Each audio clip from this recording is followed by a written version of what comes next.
Manantitra ny araba ho antsika mianakavy amin'izao fotoana izao izay ianarantsika ny fandarana Miara Manonja ary dia arabaina ianareo rehetra eto Madagasikara ary tsy adinoina ihany koa ny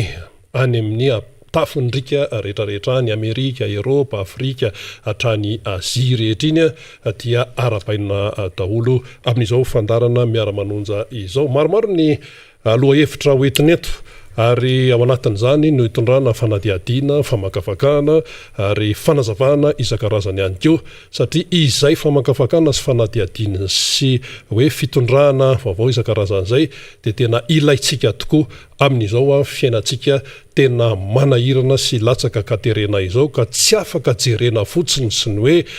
vela andehandeha fotsiny amin'izao satria ny olom-pirenena tsirairay dia manana zo tanteraka mba hoe katsaka any amin'ny tsaratsara kokoa amin'ny lafiny rehetrarehetra mihitsy io. Efa eto akaiketo ny solombavambahoaka voafita amin'ny alalany teko Madagasikara atao amin'ny boriboritany faefatra tsy izany fa Rambo Salama Emilien Rambo araky ny fahalalan'ny Besomaro azy dia miarabanao aloha amin'ny solombavambahoaka aloha zany dia fantatra fa hiatrika fivoriana tsy ara-potoanareo ao amin'ny fahefana mpanao lalàna eny Tsimbazaza extraordinaire zany le izy amin'ny 3 Aogositra hoavy. Inona no tsara fantatra momba azy io ary inona no anton'izay le hoe extra zay satria maha extra zany dia hoe fivoriana tsy ara-potoana misy fiavahany mihitsy amin'ny maha tsy ara-potoana azy raha oharina amin'ny ara-potoana mahazatra. Misaotra betsaka rinona nameny fitenenana. Alohan'ny resana aloha dia mitondra ny fiarabana ho antsika rehetra eto atoerana na any ivelany manaraka izao fandarana Miara Manonja izao. Ireo tsy manaraka amin'ny alalan'ny tambazotra serasera satria raha malala moa fa fitaovantsika ity dia tsy mba mahafaka mandefa hoe ny fandarana any amin'ny Star Times, any amin'ny Canal Plus, any amin'ny Parabole noho ny atsojay ataon'ny tompon'andraikitra misahana serasera amin'ny fitondrana dia amin'ny alalan'ny atao hoe réseaux sociaux no manaraka ka dia miarahaba anareo ary manome fankahirezana anareo satria fanarana zany amin'ny réseaux sociaux dia mila tokoa ny fandoavam-bola amin'ny resaka crédit zany ka dia miarahaba anareo ary dia tsy adino amin'izany ianareo teknisianina mpampitan'izany koa ato amin'ny mbadika ato ary indrindrindrindra isika eo amin'ny boriboritany faefatra. Manarak'izay dia misaotra n'Andriamanitra lehibe aloha tsika rina androany raha ohatra mbola tafahoneto satria tsy tsika ny tompony aina fa Andriamanitra kanefa mbola meny fahasoavana dia mbola afaka mitafa sy nidinika ohatran'izao ary mampita vaovao sy mitafa sy nidinika sy miresaka amin'ireo mpanaraka antsika. Fahasoavana lehibe zany ka ataoko ka rariny sitsiny raha hisaotra azy isika. Manarak'izay moa dia mbola miaino ao anatin'ny Covid isika ary anisan'ny nahazahoana vola teo aza le hoe ny famatsiana momba ny post Covid fa dia alohan'ny tondrana izay fanazavana momba an'izay le hoe fivoriana izay sy ny ao anatiny dia mbola mitondra trano ny fampiononana feno an'ireo fianakaviana sy havana ka nanana ny lavo tamin'ireny aretina Covid-19 ireny ary mitondra fampahirezana koa an'ireo izay mbola mitsabo na any trano na any amin'ny toeram-pitsaboana indrindrindrindra fa ireo moa izay ao anatin'ny fahasarotana. Nantany ianao hoe misy ny fivoriana tsy ara-potoana ataony hisy ny fivoriana tsy ara-potoana ataony nateny mera ndolona sy nateny mera pirenena amin'ny 3 marina tokoa zany satria tao ariny ny fanaovana soni andreny famatsim-bola izay nataony ny banky iraisam-pirenena sy ny fanjakana malagasy ireny izay fampisamboram-bola sy trosa moa zany sy fanampiana dia tsy vitavita amin'izao fotsiny ireny fa tsy maintsy mbola misy ny atao hoe ratification zany zany hoe amin'ny mahasolo-mavambahoaka ny tena zany dia tsy maintsy miala amin'izay fahefan'ny vahoaka zay zay vao azo ampiasainy reny vola ireny ka ao amin'io février tsy ara-potaona io zany no ahitana ny pitsopitso momba an'ireo famatsim-bola sy fampisamboram-bola zay nirana tamin'ny banque mondiale io zay raha tsy diso moa no eritreritro dia misy 4 izy de misy ny amin'ny resaka fikojakojana ny lalana dia misy ny amin'ny atao hoe pôle intégré de amin'ny pic pôle intégré de croissance de misy momban'ny amin'ny resaka fambolena ary misy ny fiatrahana amin'ny covid-19 araky ny teniko teo moa zany dia reo efatr'ireo zany no namezan'ny banque mondiale ny fanjakana malagasy fanampiana sotrosa zay mitetina 490 millions de dollars ary mizara efatra izy io ka eto de tenenina amintsika voaka malagasy fa io vola ampisamborona io zany dia tsy maintsy misy zana-boly io ohatrany vola ampisamborona fa tsisy hoe amemeanao am'izao fotsiny fa misy zana-boly io de efa miomana am'izay ndray zany ny vahoaka malagasy sy am'izay vola efa nysamborona indritra hatram'izay ny amin'ny hoe ahoana indray zany ny famerenana amin'ity de maritra 4 taona io ny famerenana an'io fa ny fampiasantsika ny vola io aloha zany raha ny fantatra ho maly de hoe ao amin'natin'ny 5 taona raha tsy diso ny fitadidiko no ampiasana an'io 490 millions de dollars io ary io atao hoe 490 millions de dollars io raha miresaka ratification na iteny takin'inona izahay atao hoe solo-mavambahoaka amin'ny mpanohatra na misy tsy mety aza satria tadio tsara fa ny mpanohatra zany dia tsy maintsy mijery atsany ny atao hoe ny soambony ny vahoaka zany sady balizy ho amin'ny fitondrana dia na iteny tsy mety ary zay de efa miteny aminareo vahoaka zany fa io dia tsy maintsy olanininy eo amin'ny fitondrana io satria zareo maronisa ary matetika koa moa ny zavatra ohatra ny tony ary ny zava-piseho dia atao hoe volovary n'Andriamanitra io de efa tonga io de tsisy resaka atsony fa de resana fotsiny hoe io no izy ka de anjaranareo no mijery an'io fa matetika ny ratification ohatran'ireny na miteny takin'ina aza mpanohatra dia tsy maintsy lany foana satria ny mpomba fitondrana no maro anisao dia zany mandeha azy ohatrany karakinaivo satria zay ny demokrasia eto amintsika fa na izany na tsy zany fa iteny ihany nareo nefa amin'ny février io amin'ny mampanohatra atsika sy amin'ny mahabalizy satria tsy hoe maro anisa zareo hoe tsy hiteny miteny fa tsy maintsy miteny isika hoe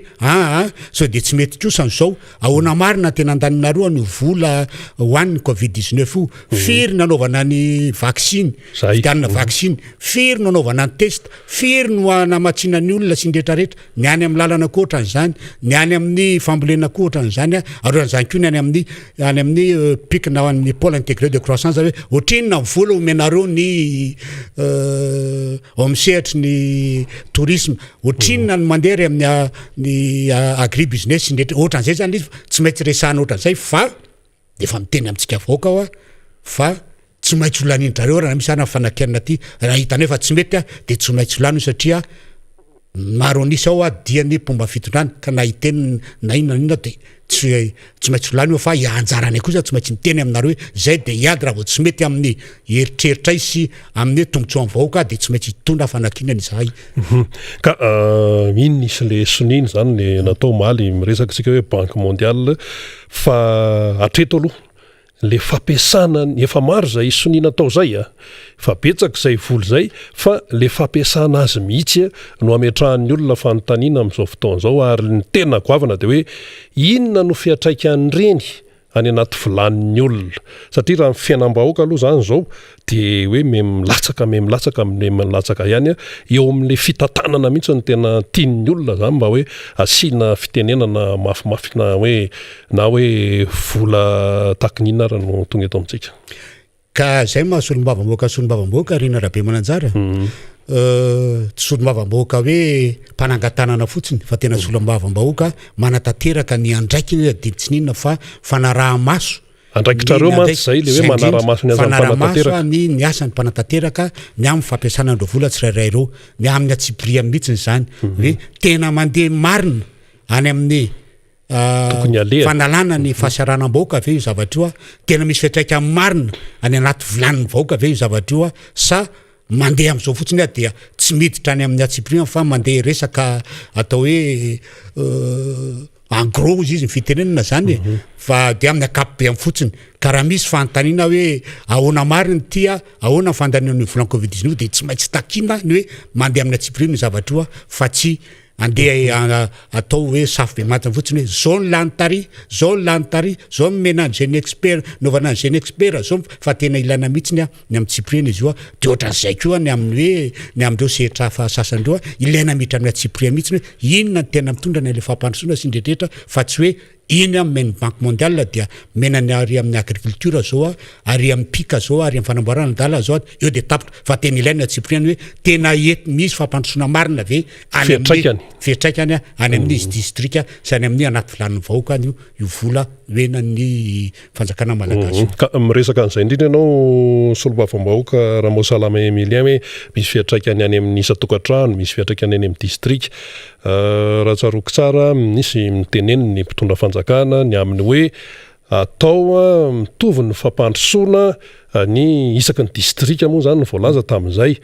zany hoe tsy misy atao zanakikala hafa ianao ao anatin'ny boriboritany fahefatra moa zany ny no ilazana azy ihany amin'ny distrika satria ny teto Antananarivo renivohitra misy boriboritany enina manahoana fahitanao an'izay le fitenenana ny mpitondra zay hoe atao mitovy ny fampandrosoana eny amin'ny distrika ianao solombavam-bahoaka amin'ny boriboritany fahefatra ahoana ny fahatsapanao an'izay tena misy ve sa ahoana ny fandehany raha ny fahitanany ao aminareo satria ianareo dia anisan'ny faritra iva nareo sy ny boriboritany voalohany anisan'ny betsaka zany ny faritra iva ary misy ny tena hoe saramba be mbahoaka tena hoe miatrika amin'ny fiainana isanandro teraka atsemboana isanandro zay vao mahita ny vola izay hoentina miaina ahoana ny fandehan'izay marina tokoa zany teninao zany ary ny teny mpitondra fanjakana mihitsy tamin'ny vahoaka malagasy tsy vaky volo dia ny teny hoe atao mitovy daholo ny fampandrosoana ny distrika 2017 eto amin'ny tany sy ny fanjakana marina anisan'izay tokoa fa raha ny fahitako ny amin'ny distrika misy aloha amin'ny boriboritany fahefatra de ohatrany tsy de hitako loatra hoe inona ny tena tetika fampandrosoana hoentin'ny fanjakanao amin'izao fotoana izao tsy mahita mihitsy satria ny tena zavatra tena hitako aza de ny olana andavanandro ny fiainan'ny vahoaka na amin'ny atiny amin'ny lafiny fandripahalemana ny eo amin'ny lafiny sosialy ny eo amin'ny lafiny atao hoe ny ara-toekarena sy économika fa zany hoe resaka hoe fampandrosoana ngeza be hoe tena hoe misongadina hoe mahasamihafa ny boriboritany fahefatra zany dia tsy hitako zany tena tsy hitako zany amiko zany ny fampandrosoana rina dia ny tetikasa entina hanamavanana ny fahasarana vahoaka tetikasa entina elana amin'le fahantrana tetikasa entina atao hoe mba tsy atory eo na amin'ny manino izy teo mba andro fahalemana ny tany tetikasa entina hoe mba ho salama daholo ny vahoaka ety amin'ny boriboritany fahefatra indrindrindrindra araka ny tenina atao hoe faritra iva eny aminay ary tena marina zany satria ny boriboritany fahefatra dia ataoko hoe 75% ny faritra eny amin'ny boriboritany fahefatra 5.7% dia faritra iva daholo zany hoe zay faritra iva zay dia tena hitanao le olona tena sahirana mihitsy zany ary atao hoe raha mahita vola dia atao any amin'ny 3,000 mba hitany isanandro nefa izany hividianana vary hividianana rano andoavana hofatrano zany raha hoe atao mitovy daholo de hoe ohatra mitongilana ihany le fampandrosoana le tanàna fa raha ny distrika ny boroboritany-faefatra aloha de tsy hitako hoe inona ny tena fampandrosoana tena hoe fanala mampandrosona le inona mety boroboritany-faefatra. everina hoe ho antony ray sao dia maty manao kosa na asa tsy fantatra hoe misy antony inona ny mety antony zay mahatonga ny hoe mahatsiaro nareo hoe zanaka lafa raha ny fampandrosoana. Misy ambadika politika ave alao itsiny misy ambadika politika ave raha mifahitanao azy. Misy olombava-bahoaka anankiroa ao. De misy ny eo amin'ny mpomba fitondrana misy any honorable Rosy de misy ny tenako. Fa ny azy zany fahitako an'le fampandrosoana le izy mihitsiny dia ohatran'ny tenenina am'izao fotsiny le izy na avy amin'ny gouverneur na avy amindreo ministra rehetrarehetra zany hoe le fampanantenana sy le tetikasa ataon'ireo gouverneur sy ministra reo zany de ohatran'ny lasako vavany ohatran'ny ardabebaka fotsiny tenenina le izy fa tsy hitany zany hoe manao le zavatra hoe izay mamirapiratra mampifalifaly ny vahoaka fa tsy tena le zavatra hoe tena misy fiatraikana ny amin'ny fiainan'ny vahoaka miditra anaty volan'ny vahoaka ary ty fitenena teny moa zay fiteneneny amin'ny fandriva hoe tsy miditra tena miditra any amin'le resaka le hoe le tetikasa entina mampikaka amin'ny vahoaka zany. Va io zany rehefa ny olona zany rehefa tsy zay ny teneneny hoe rehefa tsy mikakazay de efa tsy mandroso zany ny tanàny fa raha resaka zavatra hoe mamirapiratra sy anina fotsiny inona moa metin'zany mety mahafinaritra mijery an'izany ao anatin'ny maso ka zay indrindra ny hoe zany ve mampiena ny fahantrana ve zany manala ny fahaseranana ve zany mety misy an'izany fa raha tena fampandrosoana amiko aloha fampandrosoana mampiena le ny fijalian'ny vahoaka manena ny fahantrana de zay ny ano hitako hoe tena fampandrosoana. Ka zay indrindra mahamasina zao ao anatin'ny boriboritany faefatra de miteny mpitondra miasa ny fitondrana miasa hitanareo kianja be amin'ny Barea io zao tena tsara mihitsy io sensisa de mpitondra miteny hoe miasa nareo miteny hoe tsy arak'izay le tena zava-misy ahoana ny tena hoe anazavana an'izay zany any amin'ny olona satria misy ny olona tsy afaka hoe manao fanadihadiana lalina izy noho ny antony maro samihafa fa hoe io ny mamirapiratra io ny kianja mibary ao anatin'ny boriboritany faefatra hita io ianao nefa solom-bava-bahoaka voafidy tao milaza hoe tsy mitondra hoe tena hoe fampandrosoana any amin'ny aty volan'ny olona le izy. Ny isika malagasy rehetra dia tompony ty Madagasikara ty ary isika malagasy no ny vahoaka no atao hoe fanjakana fa ny olona mpitondra am'izao fotoana zao de atao hoe mpitondra fanjakana fa itsika vahoaka zany ny fanjakana ka raha ny teny ianao hoe io no zavatra misy ao boriboritany faefatra hoe mitondra fampandrosoana sy nrehetrrehetra de araka ny teneny ny mpitondra hoe miasa ondry zareo apetrako amintsika vahoaka apetrako amintsika fanjakana zany zay naname fanjakana na me mpitondra ny fanjakana hoe tena anjarantsika mitondra any amin'ny fampandrosoana ve ny fanaovana ny kianja tahak'io na hoe io ve ny tena hoe maika sa hoe mety zay keo fantaniana mipetraka io ve mitondra asa mampitombony any anaty vilany io ve mitondra tena fampandrosoana zany hoe tiako tenenina hoe atao hoe priorité ve io zavatra io amin'ny fiainana andavanandro am'izao fotoana zao izay tena hita fa latsaka ao anatin'ny fangirifirina lalina vaoaka mety mahafinaritra ny mijery azy mety hoe misy infrastructure ngezabe ohatran'izao fa lay tena fiatraikany any amin'le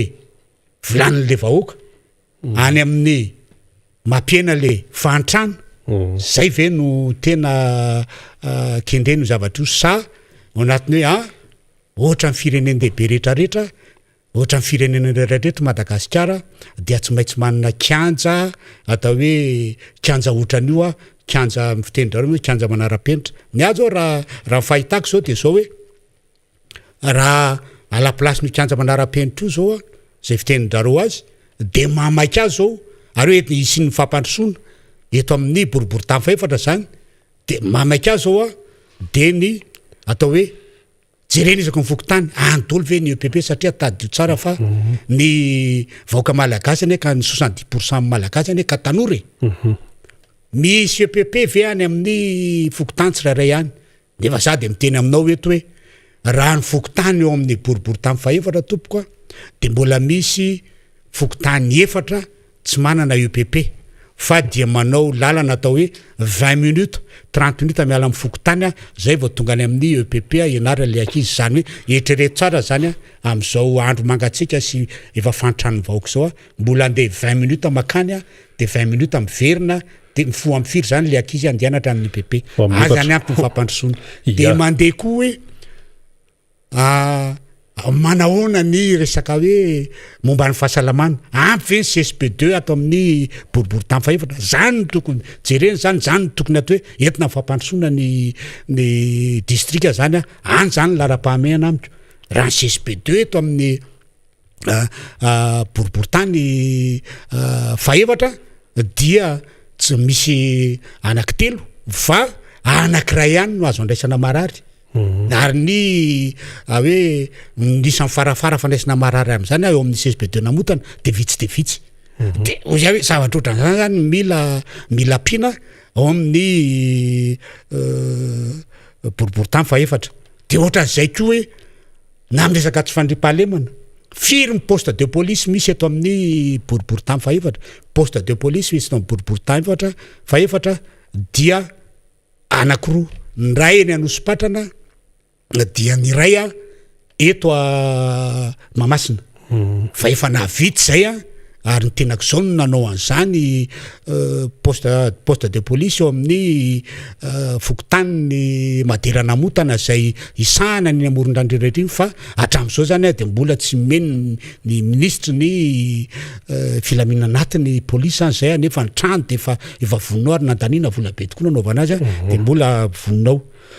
ka zany rehetra zany no mila jerena ary ohatra koa hoe ny fampandrosoana ny faritra ny district koa zay de ohatra hoe momba an'io fahasankarana io dia hoe ana privé io kanefa zao teneniko anao reny Miara Manonja rehefa tonga le teny hoe utilité publique de anzaka tany io hoe raha zay no entina hoe anasoa an'le tanàna zany azo mifanjakana atao ny maka an'io dia anaovana fiantsona taxi brosy ny mena atsimo sy mekandrefana mba hanatsarana mba hamezana asa olona fa maninona moa no vitany hoe maka ny tany hafa zany ohatra hoe eny Metsetosika zao misy efa tanin'olona efa titré efa borné de anaovana tetikasany Filopernena hoe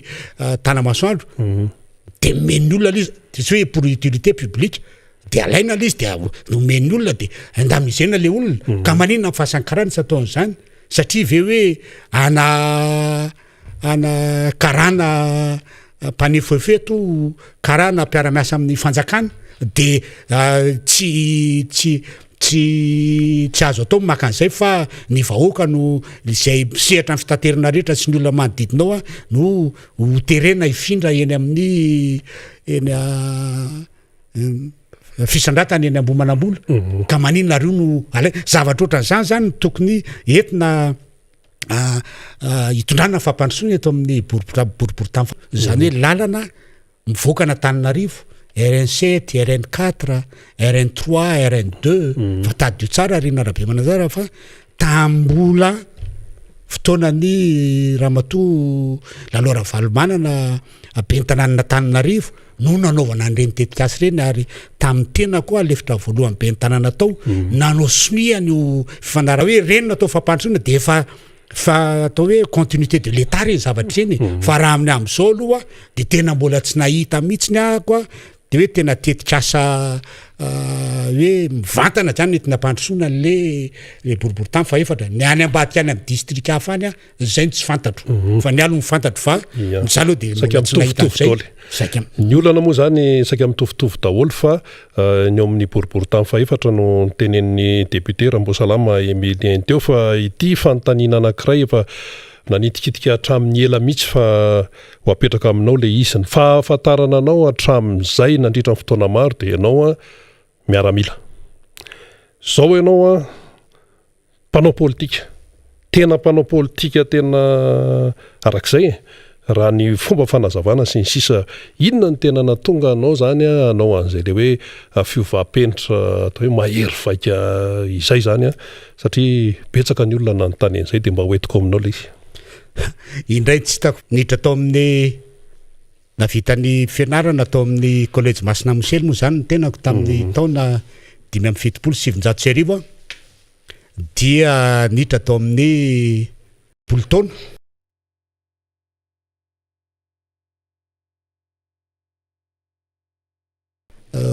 nahatra zany de efa mandeha amin'ny hoe zay zany hitondranao ny carrière-nao ka le carrière zany dia arakaraky ny taona sy arakaraky ny galonanao no ijanonanao amin'ny tafika malagasy ka rehefa lany tao zany ny taona ray mantolo ataoko hoe efa 17 taona no laniko tao dia nanao an'izay asa mandendeha asa manambonahitra zay dia ny asa fiarovana ny sistany Madagasikara défense zany sy ny voateno anatin'ny lalam-panorenana hoe miaro ny vahoaka sy mifananany sy ho antanindrazana zay ka rehefa vita ny atao hoe service actif tapitra ny fotoana anaovana zany tao amin'ny 7 taona dia hoe tsisy antony tokony tsy hanohizana an'ity fanompoana Madagasikara ty amin'ny lafiny hafa indray fa atao hoe raha vita ny service actif dia alao tohizana ny fanompoana amin'ny alalan'ny fametrahana ny zavatra zay mahasoso mahatsara ny vahoaka zany ary tena natonga an'izay dia fahitana ny fantrano malagasy zany taoriana ny reny atao hoe coup d'état tamin'ny 2009 reny satria tamin'ireny fotoana reny ny tena dia premier adjoint ny deuxième adjoint ny lehibe ny état-major ny tafika malagasy raha nomboka tao de hita hoe tena totongana ny fiainan'ny ny vahoaka ary amin'izao tsika zao de raha malala fa ataoko hoe ary ny fanjakana amin'izao moa de atao hoe miteny mihitsy ny hoe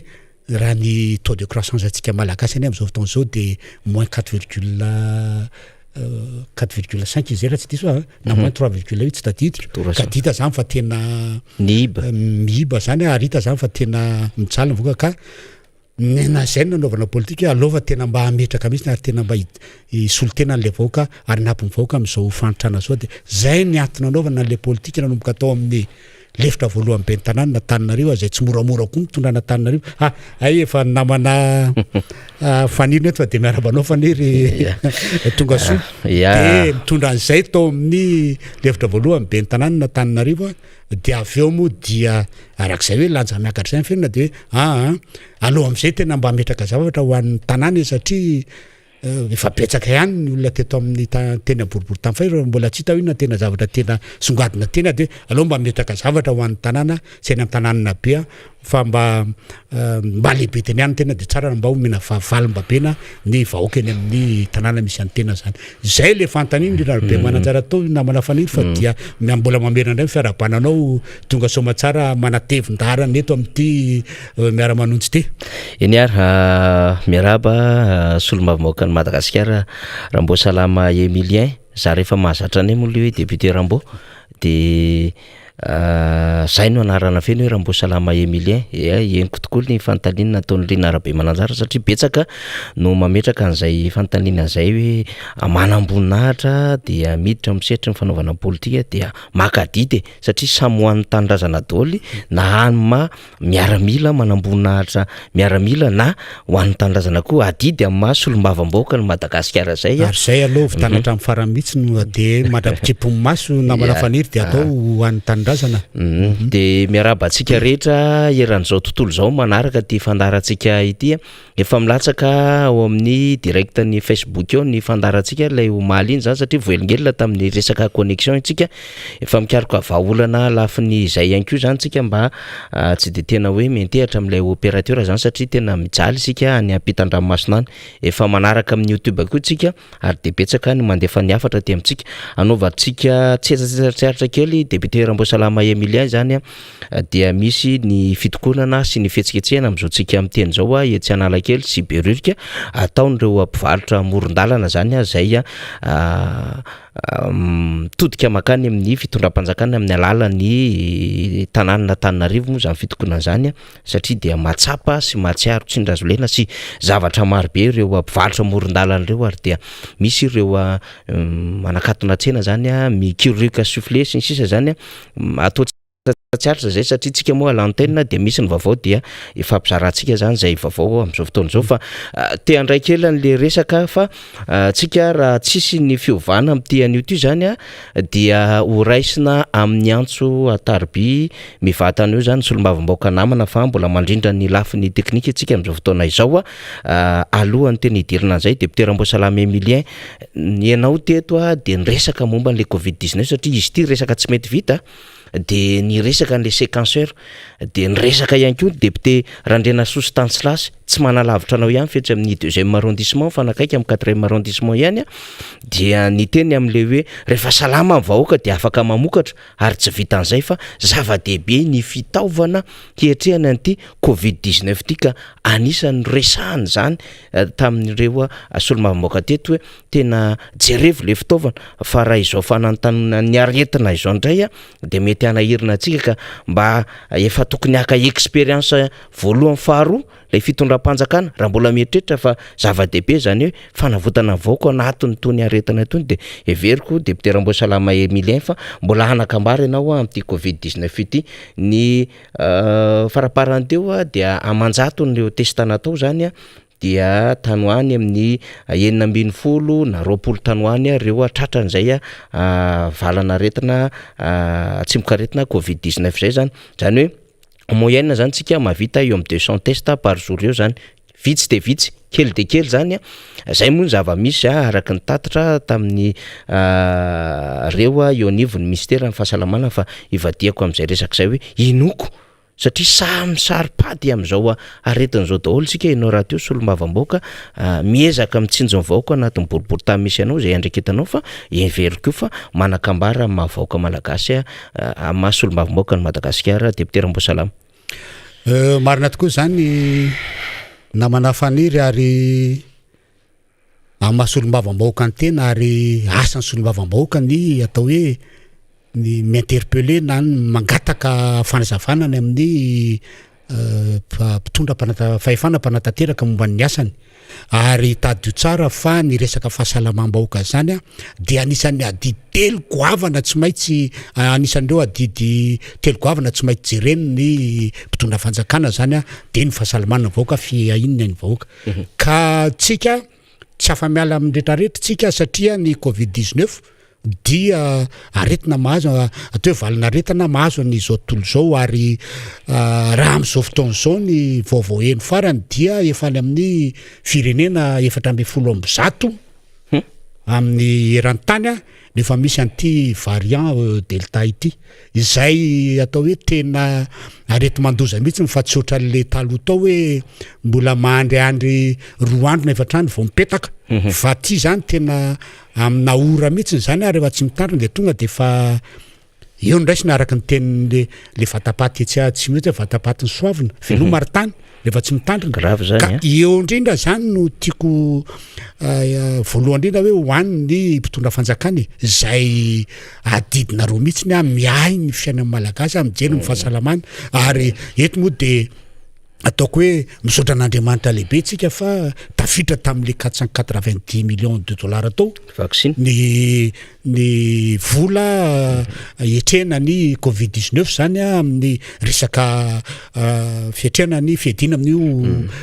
Covid-19 io zany ka ny olana mitranga nefa eto dia zao araka lefa nytenenao tao ihany tsy ohatra tsy lazaina mihitsy marina momba n'ity fitilin'ity zany hoe ohatra ny tenenina zavatra tsy afempenina ny vahoaka ary ohatran'ny hoe hijery an'ity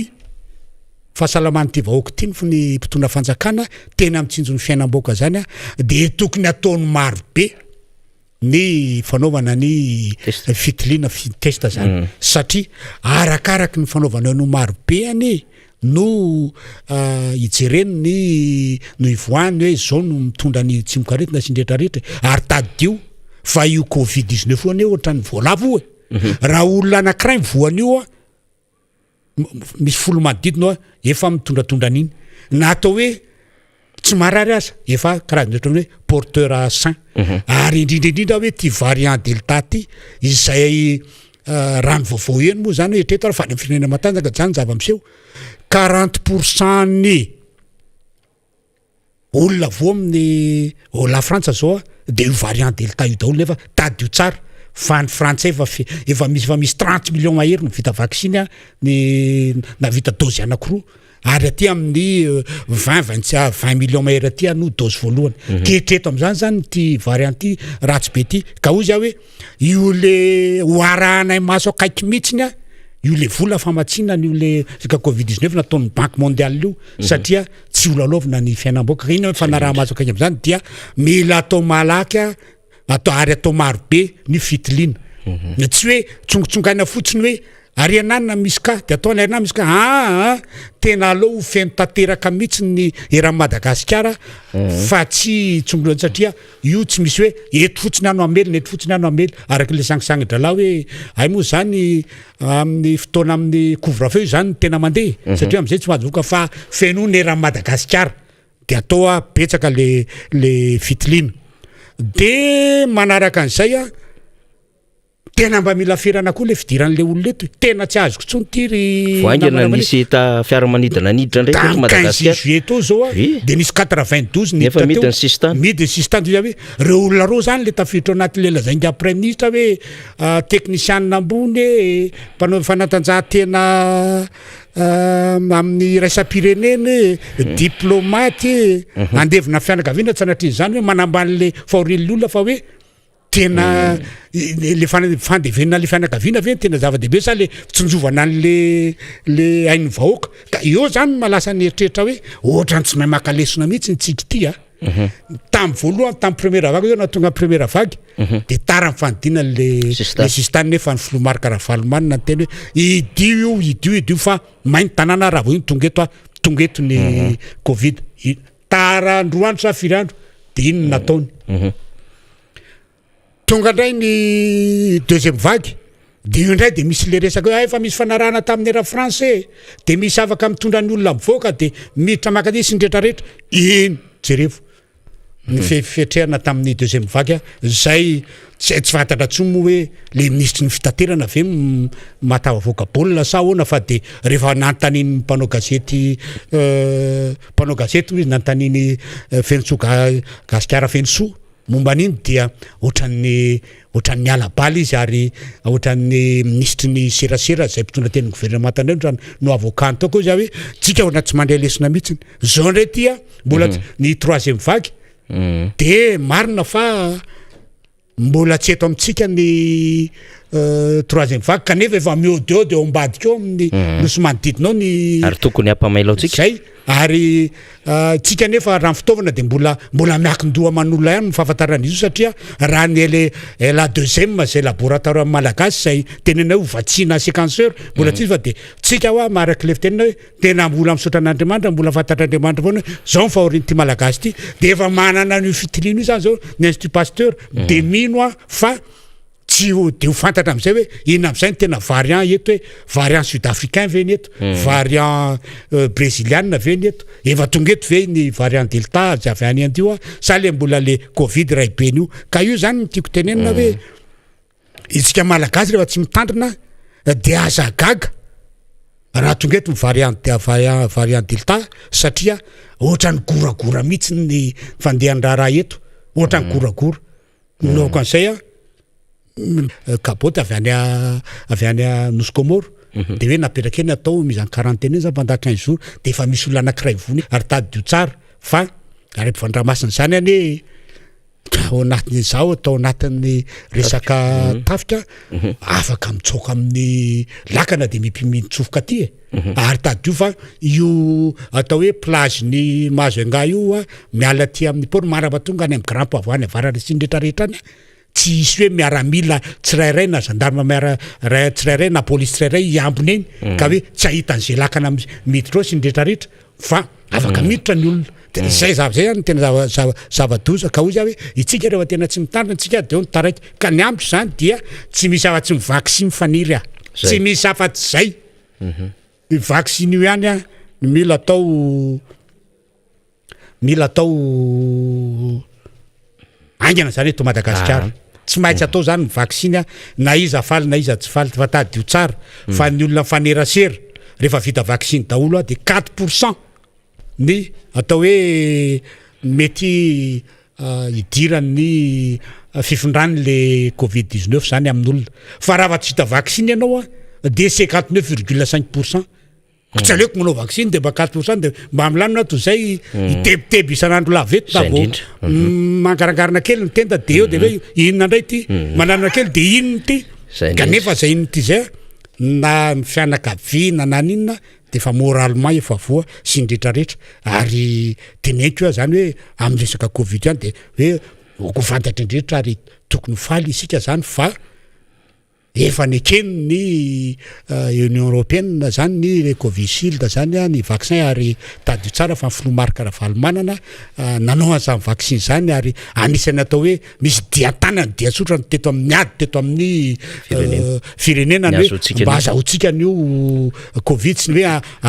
mba tonga an'io ekena zany fa raha ny hoe raha ny fitondra mpanjakana zay ny teny tambony hoe tsy ilaina vaccin de mino fa tsy de amin'izay loatra amin'izay zavatra eka zay ny zany hoe mila atao io vaccine io ary ho an'ny rehetrarehetra io vaccine io fa tsy ho an'ny samby hoe ho an'olona samy hafa zay fotsiny ny farangamba maranako ireo amin'ny fotsiny dia hoe rehefa tsy ho vita amin'ny fanjakana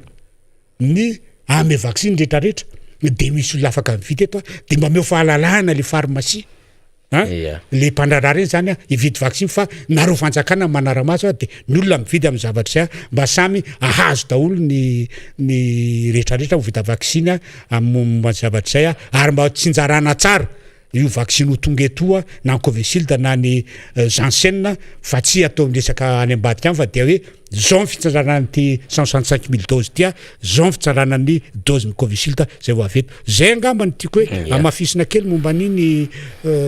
vaccine ny namana faniry fa zavabe lina moa zany député Rambosalama Emilien akoatra ny Institut Pasteur de Madagascar akoatra n'le zay ny expert zay noazavaina sy namparitaka zany fa tena mbola tsy ampy mihitsy ny zanjaka ho an'ny fitondram-panjakana zany de nefa lasa koa io amin'ny telelavola ray miliara zato tapitrisa ty fa everitsika député Rambosalama sy lay fieritreretana indraindray ho amin'ny hoe an'ireo vondrony raisam-pirenen'ireo zao zany tsika diara zay nanaovana fifanarahana zay le nazavaintsika processus de financement salama de tonga teto Madagasikara de misy an'ilay signature zay de andeha indray zany ho convoquena zany ny solombavambaoka ianareo solombavambaoka ho amin'ny 3 août zao sy ny loolona zany hiatrika an'izay hoe ratification de la convention zay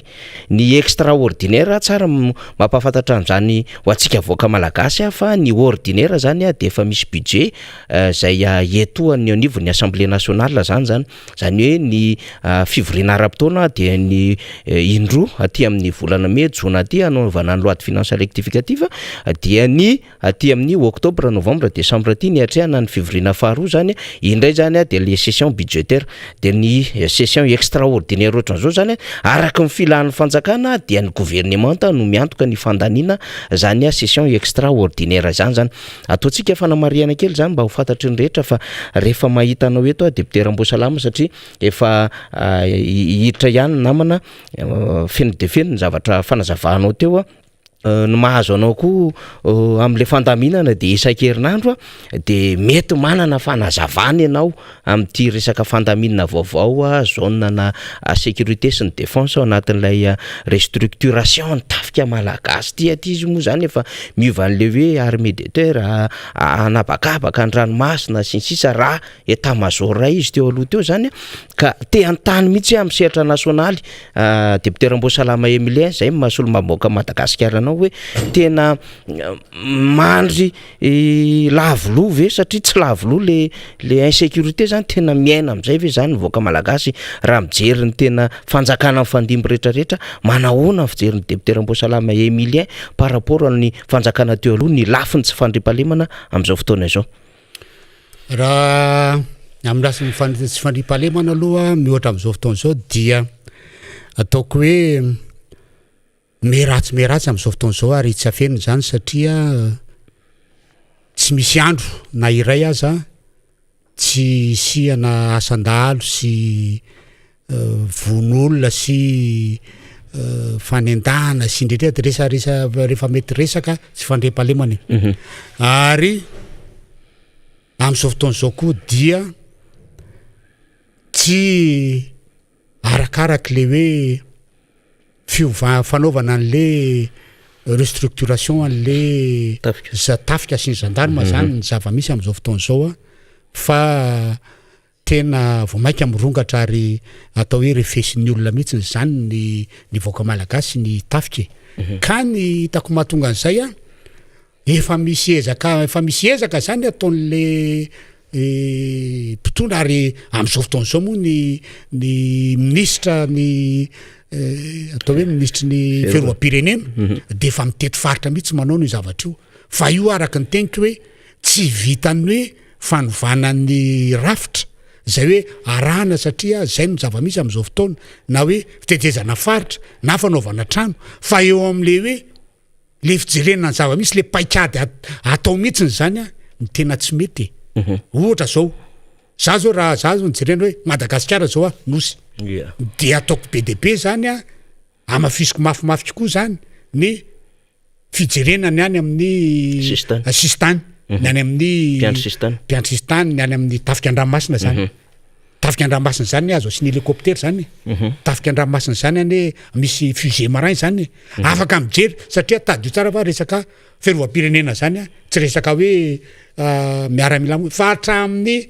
économie anao aza de tafiditra anatin'ny fiarovam-pirenena hatramin'ny culture de tafiditra anatin'ny fiarovam-pirenena fa tsy vitany hoe fiarovana ny système fotsiny hoe défense de l'intégrité physique de territoire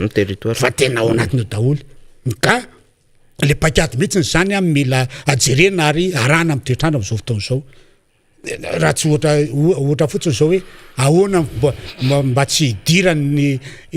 atao hoe mba tsy akaboraraka ny fidirany le sambo kely sy ny fanondranana omba andeha mivoaka ny ivelany any fa matetika matsy eto rehefa ny etsiketo rehefa misy zavatra mitranga zay vao hoe aiza ny solution de manarak'izay zao raha zako zao de hoe ny eto amin'ny tena fenona rakofana olona mihitsy zany ny eto Madagasikara rakofana mpitandro filaminana na andrenivohatra io na ambanivohatra enao zany mandeha mitady an'le olona fa tsy hoe rehefa misy zavatra mitrangany zay anao vao hoe tongava ty fa misy an'izao izy mandra-pahatonga anao na any efa lasa izy manarak'izay le vola ampiasain-drareo mihitsy koa hoe miala tsiny fa efa niady tamin'io tamin'ny fiona tamin'ny gouvernement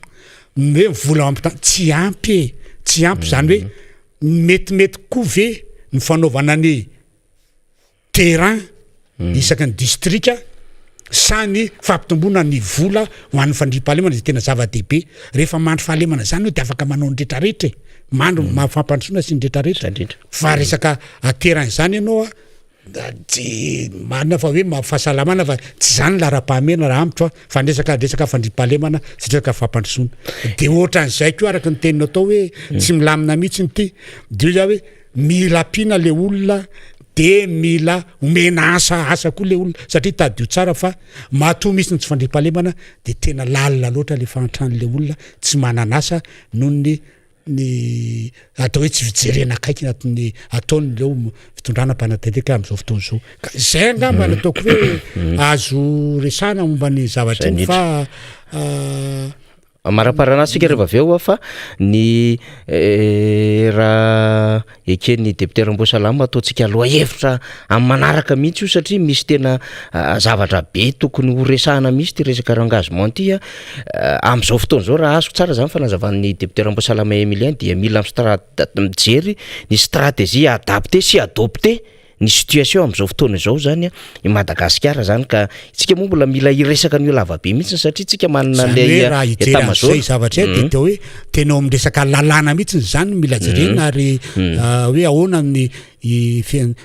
fampiasana lalàna fiatraikany lalàna amresaka vadripalemana sy amin'ny fisin'ny folo alin-da am'izao fotoana zao ya fa na izany koa le fitaovana tsika tsy manana sampiady tsy manana fiaramanidina ety an'izany ary le hélicoptère taorinan'ny fanonganam-panjakana 7 tohatra ny efa farany herinandro ity manomboka rapitso ary de efa hiteny amintsika zany mpanaraka Miara Manonja fa hiatrika izany izahay ekipa Miara Manonja sy ireo namana marobe ary dia tsy misy zany fandarantsika zany ho an'ny rapitso zoma ho an'ny Miara Manonja zany fa dia ifantoka amin'izay fikonan-dono nasionaly mpanohatra mandritry ny 2 andro izay ny solomavimbokany Madagasikara Rambosalama Emilien alohan'ny elana hoe eto amin'ny plateau antsika ngamba mba manana ny teny fanatanana sy ny hoambara manoloana an'izay fionam-be nasionaly zoma sabotsy ho tanterahana izay marina tokoa zany amin'ny am'izay ny fanjakana nandrasana niriny ty vao maika mampifandravana any amin'ny tsizy ary sitso ataony rotobe mpanohatra zany zay ahitana mpandray anjara marobe tokoa ao no ahitana ny mpanao politika ao no ahitana ny ray aman-dreny ampanahy sy ny syndicat samihafa ao no ahitana ny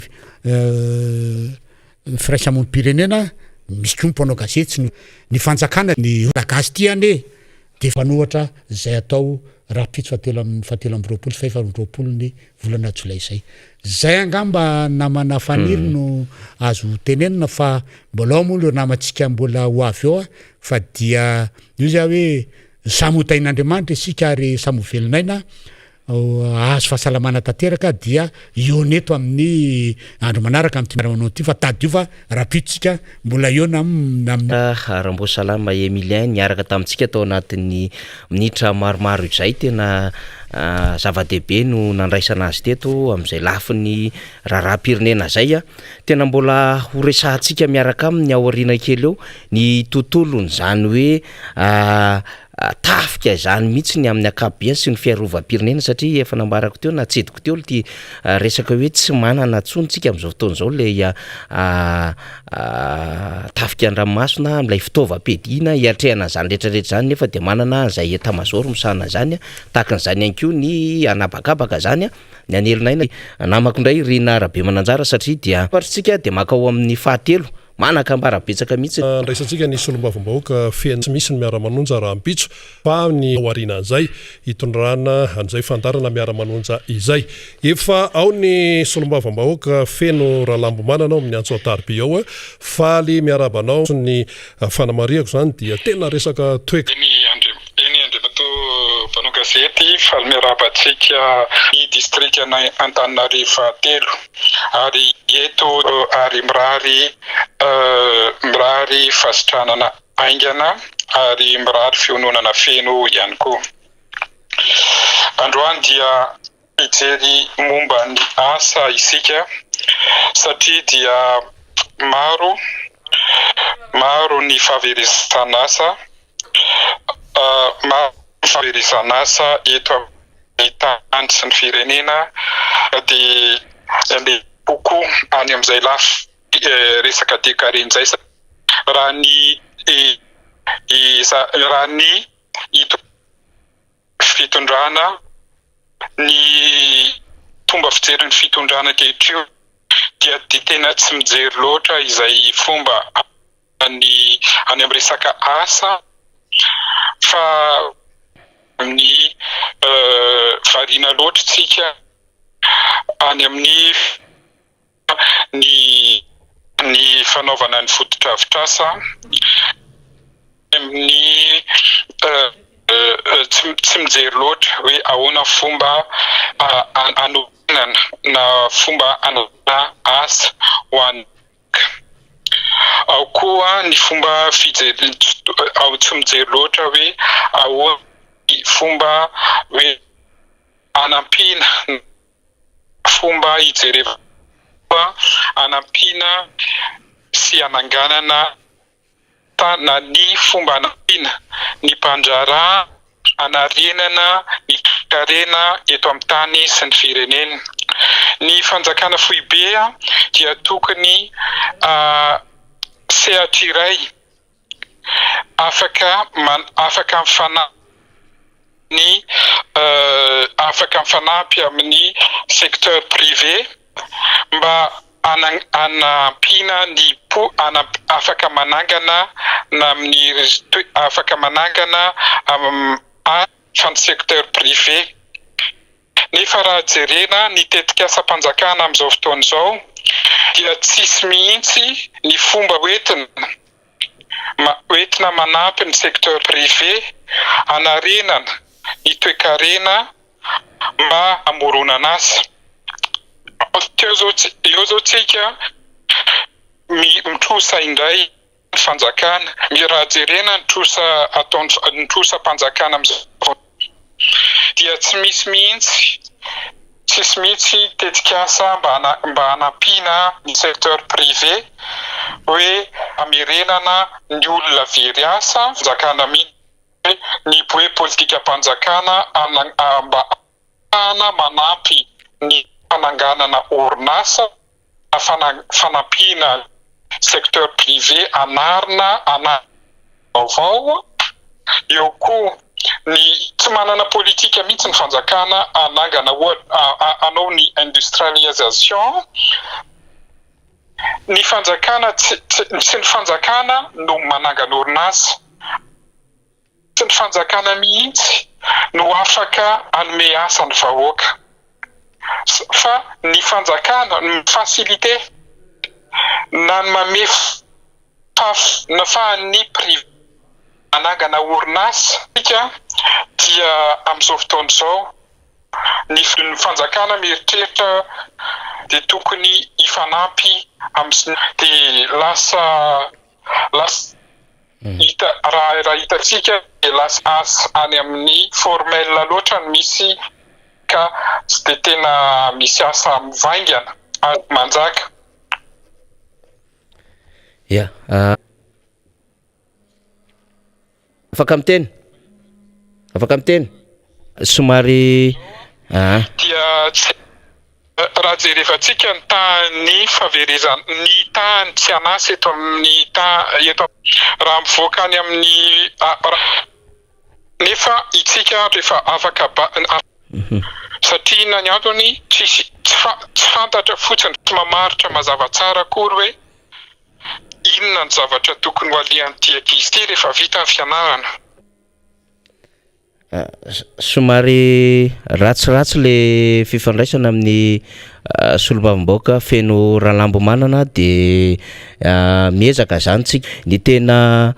hoazavai ny député feno rahalambo manana indostria zany sy ny famoronana izay orinasa izay le nambarany hoe tsy ampy zany ary tsy lahara-pahamehan'ny fanjakana zany. Eo ihany koa le famoronana asa eo anivon'ny secteur privé zany dia nambarany député teo zany fa dia tsy ao anatin'ny lahara-pahamehana, ao anatin'izay hoe lelavola ho azon'ny Madagasikara izay. Zay moa zany no fanazavana netiny tao anatin'izay fa somary tapatapaka le izy mifandraisantsika azy dia veritsika zany fa hanamboatra izay fifandraisana izay zany raha ohatra ka mbola azo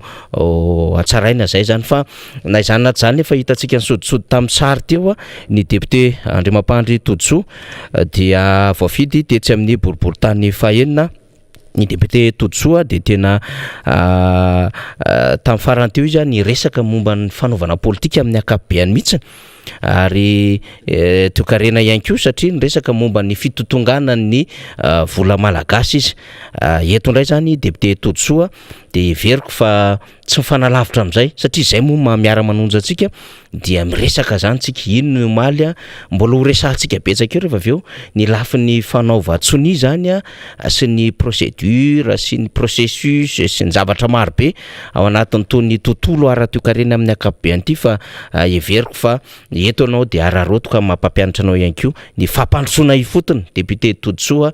voatsinjo ve sa tsy voatsinjo raha ny famatsim-bola azotsika izay vola indramina sy vola fanampiana zany azo tamin'ny mpamatsy vola iraisam-pirenena. Miarahaba député Todsoa Andriamampandry. Faly miarabanao ikafaniry ary faly dia faly koa miaraba ny mpanaraka ny Miara Manonja rehetra na eto Madagasikara io na any ivelany. ravo dia ravo tokoa eo amintsika indray androany hitafatafa amintsika ary tiako no manamarika amintsika hatrany fa miakatra hatrany a ny olona manaraka atsika mijery sy miaino ty miara manonja zay ankasana manokana ny vahoaka malagasy rehetra zany a na hatrany ampitan-dranomasina zany a dia tsy tapaka manaraka izany araka ny volazanao teo moa ny famerabelarana indray a ny fanalinana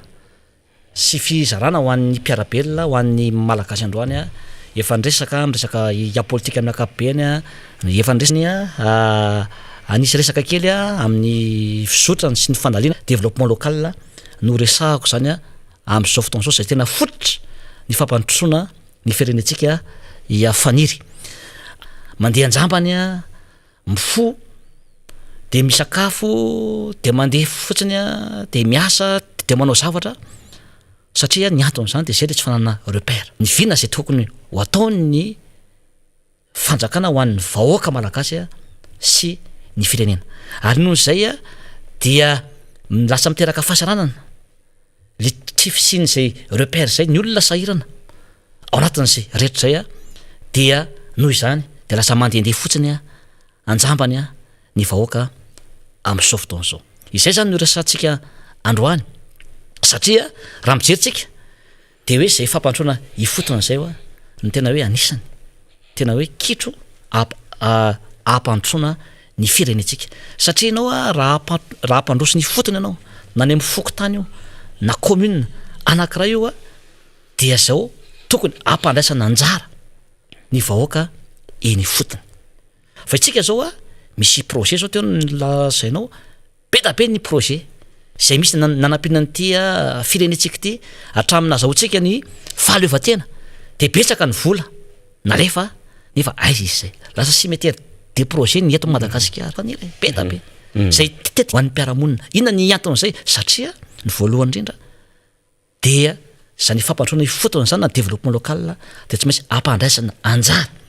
ampandraisana andraikitra ny vahoaka eny fotony les populations locales mila mandray andraikitra izy a ao anatin'izay zany hoe mila mandray tanana izy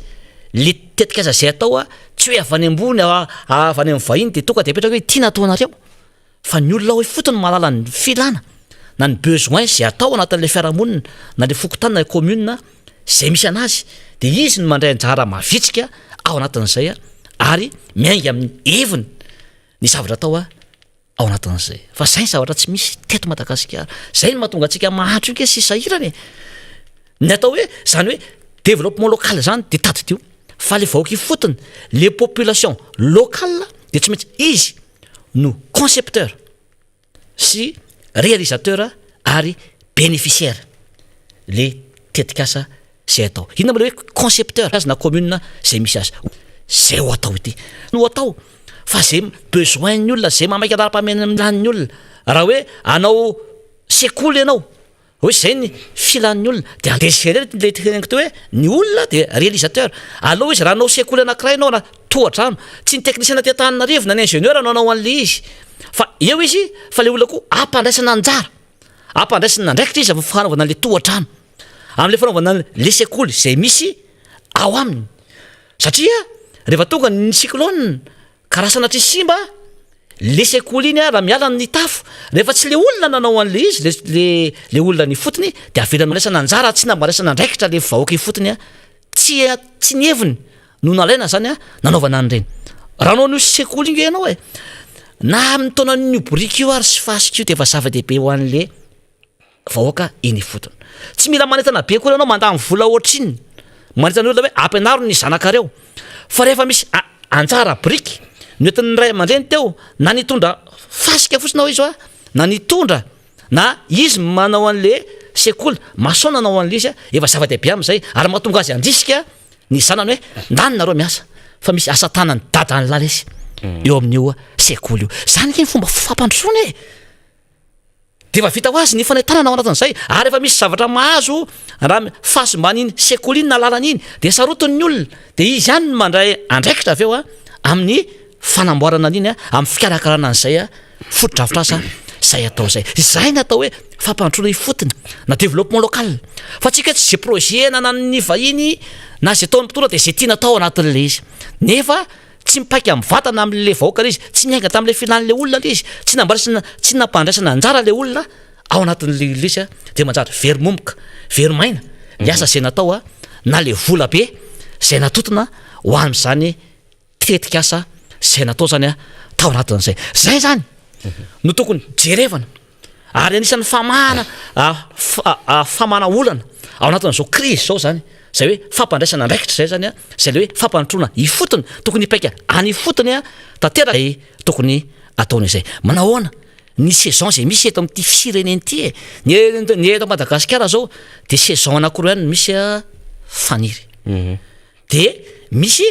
ny maintany zay manomboka eo amin'ny 15 avril ka hatramin'ny 15 novembre de eo koa ny saison zany zay be orana na hoe humide manomboka eo amin'ny 15 novembre hatramin'ny 15 avril tokony jerevana zany iso satsika ato anatin'ny fotoana mbola hoe maintany de tsarovy fa rehefa maintany ny eto amin'ity fireneny antsika ity de zao tsy afaka mamboly ny olona tsy afaka miasa tany ny olona ao anatin'izay fa ao anatin'io maintany io ohatra ny fanaovana ny famadihana ala volonjaza ny famirana ary ao anatin'izay maintany zay de jereo fa misy ny olona ary be tabe indrindra fa any ambanivohitra mila ravinahitra izy aty amin'ny tanàn-dehibe ary jereo fa le olona mila ravilavitra eo fitadiavany vola eo amin'io maintany io satria ny vahoaka malagasy raha misy 26 millions tsika eo amin'ny 12 millions eo ny vahoaka am'izay hoe mila ravinahitra zay tokony ho jerevany fanjakana manokany reny ohatra hoe any amin'ny ny olona any amin'ny faritra Atsimo-Atsinanana ny faritany Fianaratso ny Betsileo ny faritra Androy ny Menabe sy ny Marafange rehefa eo amin'le fotoana maintany ohatry de miakatra izy mila ravinahitra miasa mitady asa izy ary efa misy asa fanaony ao isa taona ao anatin'izay teo nefany tao anatin'le covid teo na tamin'ny taona io na tamin'ity taona ity io zany io de zao mandeha taxi bros ry zareo de mihidy ny lalana de tsy afaka ny asa ry zareo zany hoe tsy manam-bola zany zareo tao anatin'izay satria tsisy nivezivezeny zareo nafanana zay filana ravinahitra zay ataon'izao tsy manam-bola izy eo koa ny resaka tourisme mihidy ny lalana reny agence reny firy ny fahita am'izao ny miasa am'ireny misy chauffeur misy guide misy mpiasa am'ireny tsy manazy fanampina nge faniry tao anatin'izany ny mpitondra taxi brosy tam'ireny zany tokony ho jerevany fanjakana manokana tao anatin'ireny covid reny de tena hoe sahirana ny olona ao anatin'izay ary zao de rehefa mamboly ny olona ao anatin'izay de rehefa vokatra le izy ny zava-misy ndray eto Madagasikara ndray am'izao fanampina zay fahasalana zay teneniko zay de misy ndray ny asan-dahalo ny Jolay zay mangalatra reo vokatra zay ataon'ny olona de rasaka amin'ny olona amokatra am'izao fotoana zao de rehefa ka amin'ny olona de tsy mamboly any ambanivohitra tsony ny olona nefa io tena fototra mbola 80% ny malagasy de tatsaha daholo de ka amin'ny olona ka amin'ny tatsaha satria ny dahalo zany de manao ny ataony ao anasin'le izy ary zany tokony jereva ny sega akaiky hoe mahantra nge le vahoaka any ambanivohitra any ny mpamboly ny mpiasa tany zay mamelona nyty firenena ty de mahantra le olona atao izy de kamo izy de rehefa kamo izy de misy atao hoe exode rural miakatra ty andrenivohitra ny olona nefa tsy qualifié le tambanivohitra le mpiasa tany eto Antananarivo renivohitra sy renivohim-paritany rehetra dina moa ny asa ataony eto lasa mangalatra izy lasa manao asana parkiny izy sisa lasa mivarotra voanjo izy sisa na akondro ery lasa miditra any amin'ny secteur informel zany hoe miteraka asa tsy miteraka famokarana de mivangongety daholy ao anatin'izay zany mila politika mazava apetraka ny fanjakana am'ireo olona eo ary tady teo ary averiko ihany efa manakaiky ny 50% ny vahoaka malagasy mivelona am'izay hoe mila ravinahitra izy rehefa tonga le maintany zany am'izao fotoana zao zany ry fanjakana mba tsy revy reny olona rehefa misihatra misy zany trangam-piarahamonina ange miseho tokony hainareo fandehana zany fifezivezen'ny olona zany hoe fomba finanan'ny vahoaka malagasy zany hoe aizany ahoana fomba fiainany tokony haigny zany tsy voatena anao sociologie science politique dao nareo ekeny zany fa tokony hain'ny mpitondra ange zany hoe misy an'zany exode rural zany misy an'zany hoe migration intérieur zany migration interne eto Madagasikara zay tokony jerevana zany ary misy politika mazava tokony jerevana an'ireny olona ireny zany ao anatin'izay rehetra zay zao ndray zao faniry dia ho vita zao ny BPC androany zay mbola mamerina ny firaritsoa sy ny fombiazana ho an'ny ankizy rehetra ny tenako vita izy androany dia ho avy ndray ny baka amin'ny volana ambony rehefa vita ny baka ndray amin'ny volana naory eo dia zao dia tsarovy ndray mois d'octobre dia ho avy ndray ny période de soudure na ny maintsoahatra rehefa tonga ny maintsoahatra dia sahirana ny olona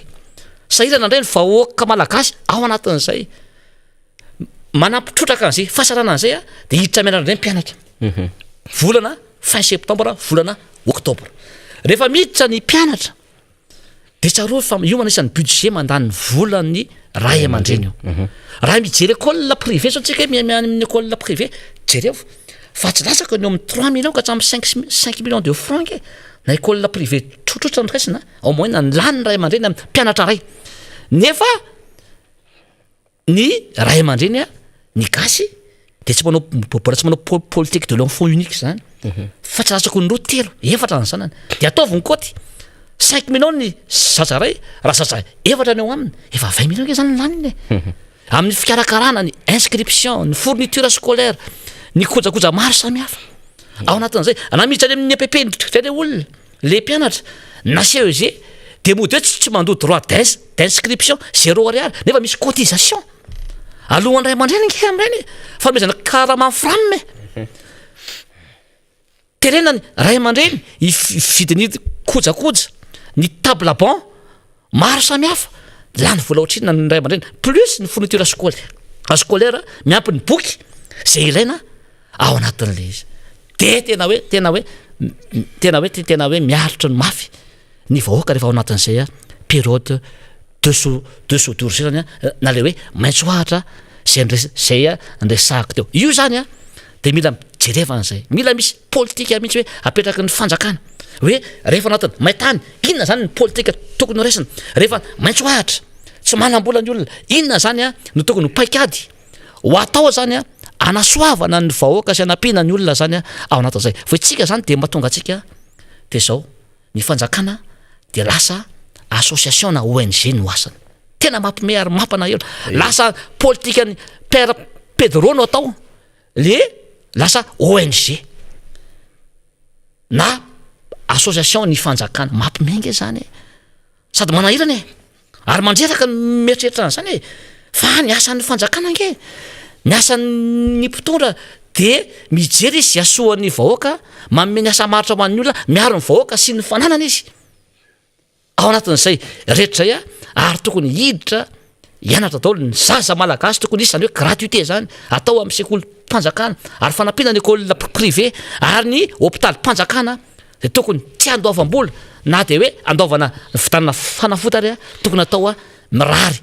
dia mirary ao anatin'izay raha za manokana zao na mijery ny tenako amin'izao ataon'ny fitondrana sy ny fanjakana zao mijery ny manodidinako ny namana ny havana ny fiarahamonina dia tsy afa-po misy afaniry amin'ny andraikitra raisy ny fanjakana nge no ray aman-dreny ny fanjakana no mpiany vahoaka fa raha za manokana zao dia tsy afa-po satria ahoana raha mijery any tenako zao dia zao mijaly amin'ny jiro tapaka lafa mijaly amin'ny rano nefa mandohetra daholo eto andraikitry ny fanjakana zany mijaly amin'ny tsy fandripalemana mihita tena amin'ny alina sao dia hoe misy manafika rehefa mba mandeha anao mivoaka ny trano misy ny asasanjiolahy rehefa mba mandeha ny olona ny elakela trano maro dia mitataina ny olona ao anatin'izay rehefa marary dia mandoa vola be any amin'ny hôpitaly farafaratsy ianao raha marary zany na tazo kely ny voanao na gripa tsy ratsaka ny 200 000 ariary ao anatin'izay zany asan'ny fitondram-panjakana ary tsy afa-po ny tenako ao anatin'izay rehetra ohatr'izay koa zary tsy afa-po amin'ny asan'ny fitondrana maiky zany fa ny vahoaka tena sahirana de sahirana amin'izao fotoana zao zay zany anisako tena kely aloha fanira amin'izay hoe fampantroana ifotony a sy ny tranga mpiaramonina sy ny andraikitra zay tokony raisiny ny fitondram-panjakana amin'izao fotoana zao. Ny tsara ho fantatra zany député Tontsoa Andriamapanjy anatin'izay fanazavana nentinao zay de hoe ny tokony afaka mazava tsara mihitsy ny andraikitry ny fanjakana sy ny andraikitry ny vahoaka. Ny fanjakana de izay manamora izay ary mikarikevitra izay rehefa mijery ako ny lafiny makasika indrindra ty doing business ity zany ny doing business manko zany de reo firenena zany zay efa tsara zany reo masitsivana ao aminy ka afahana zany manamora zany reo raharaha ao anatin'izany firenena zany na raharaha ara-barotra zany na ny raharaha ara-toekarena sy ny fahafahan'ireo mpizahatany sy ny fikajinana ny tontolo iainana dia tafiditra ao anatin'izany doing business zany. Tena mbola fanamborana ny raharaha izany de anisan'izany la création na entreprise zay mifanaraka amin'ny filany vahoaka. Eo ihany koa zany zay fanomezana ny jiro tena mety ho an'ny vahoaka zay. Eo koa zany ny fiarovana reo famatsim-bola na famatsim-bola vaventy io na famatsim-bola majinika. Eo koa zany ny fampandraisana andraikitra ny vahoaka sy ireo orinasa andohetra araka ny tokony izy. Eo koa zany reo formalisation an'ireo seapihariana rehetra hiditra ao anatin'ny ara-dalàna. Zany rehetrarehetra zany sy mety ho fanomezana izay fahafahana hanorina izany na ny permis de construire ho an'izay tokony hisitraka izany ka mba hahafahany rehetra zany mivelona sy mipetraka amina toerana anankiray. Rehefa maheno le fanazavany député Tontsoa anatin'izay hoe développement local zany sy mijery ny zavatra ataon'ny fanjakana amin'izao fotoana izao dia zay le mbola iverenantsika hoe le coup de luxe foana ny mahafinaritra le fitondram-panjakana. Rehefa manangana EPP manara-penitra ny fanjakana de mieritreritra izy hoe tena zay le fampandrosoana ao an-tsainy nefa dia ao anatin'ny herintaona de 10 ny vitany nefa ny EPP raha ny tokony izy député Tontsoa dia saika ho isaky ny fokotany. Fa raha mbola tsy nanangana tsy misy EPP zany fokotany ray de le école communautaire aloha no atsangana zany hoe mitambatambatrao ny ray aman-dreny aloha zany mampiana-janaka ao anatina fokotany ray. Fa rehefa hita ny circonscription sefsisco sy ireo zapy sy tokony efa mahazaka EPP ty de anjaran'ny fanjakana zany no mametraka an'izay. Amin'ny ankapobeny zany de mifokotany ny EPP dia reo CG zany de ny anivon'ny commune ary ny lycée de nivon'ny district zany. Rehefa nijery ny zava-misy amin'izao fotoana zao tsika de resahana fotsiny le EPP manara-penitra de inona voaka ny Transparency International Initiative Madagasikara iny izy hoe mitritra mitatea sy ny sisa lay sekoly zany satria zay mihitsy araka le teninao tsisy lay étude tsisy le fampandraisana anjarany rehetrarehetra fa lay kinamanamana no tonga ao anatin'izay. Rehefa mijery ihany koa tsika le resaka terrain resahana teo tena ilaina tokoa zany hoe misy terrain sy kianja zany fa ao anatina fokotany anankiray de mbola heverina hoe tokony mbola misy lahara-pahamena ho an'ilay tanàna zay vao zany kianja izany na mbola misy tokony zavatra ngeza be arakaraka n'ilay spécificité na famaritana an'ilay tokony ho tombontsoa an'ilay fokotany zany na commune zany. Vomaly zao nisy olo-mambaoaka arabeky zana de niteny an'le hoe tena manana fampandrosoana ngeza be mihitsy zay raha omena vahany zay amin'ny resaka fitrandrahana io satria de tena 140 milliards de FMG ny efa nivoaka ho izy ny député Rabekijana zany. Dikan'izany raha izany fotsiny amin'ny alalan'ny zay redevabilité sy ny ristourna sy ny tombontsoa ho an'ny commune sy ny fokotany zay député Tontsoa de tena misitraka arena sy zavatra tsy tapespesiana ny fokotany ndraika everiko zay fanazavanao zay fa zay moa le antsoika fifampizarana fahalalana député Tontsoa mbola misy ihany zay lafiny hoe tsy fandraisana ndraikitry ny fanjakana zay ka mahatonga antsika le hoe lasa tsy mifantoka any amin'le développement local le politika ampanjakana fa am'lay fametrahana fotsiny amin'le hoe ity no ahafahana mijery an'ilay objectif politika ka mbola hibriguer an'ilay mandat na le poste électoral amin'izay mety ho fifidianana eo sy azona an'le majorité an'le institution no mahamaika amin'ny fanjakana de zao hitantsika hoe midona am-potona midofotra zao indray zany ny lala amin'ny firenena député Tontsoa. Ya ary marina mihitsy ary zay no niresahako an'ity hoe fampandroany fotony ty androany hoe ilaina io ary nitetika aza zay atao ihany de ataovy tena hoe miainga amin'ny vahoaky fotony zany le izy ary manampy zay nge le nontsy fisiny le politika zay ho an'ny azay fampandroana ifotony zay de le covid ty nge le tsy fahaizany mitatana an'io zany vao mainka de niteraka zava-doza ho an'ny firenena malagasy sy ny vahoaka le izy satria le covid nge zao lasa covid social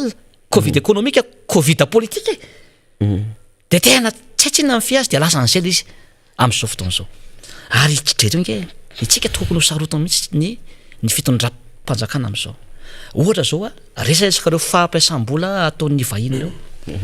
ary ty tena resantsika manokana mihitsy ty misy fotoana manokana moa no resantsika an'ty fa atsipika eto sady le izy itsika fina tena anisan'ny tena matra fa roa am'gisitra zao tsika am'zao fotoana zao fa jerevo fa eto Madagasikara ny lafo indrindra ny internet sy ny crédit-na telefônina io nge nefa ny pouvoir d'achat tsika ambany de ambany samy fédéraliny mila jerevana manokana ro resaka opérateur reo resantsika amin'ny fotoana manokana moa zany zay tsy fetezana ataon'ireo opérateur reo zay tokony hitsanganana ny olo-pirenena ary zay sombavam-boaka de tokony ritsangana satria efa nitsangana ny commission d'enquête parlementaire am'zany ahafahana hoentitra mihitsy amin'ny fanaramaso an'zany rehetra fa eto zany tsika de tena hoe averika any te tsy mahay mijery ny lara-pahamehana ny fitondram-panjakana am'zao fotoana zao efa namme vaolana foana am'zao tsika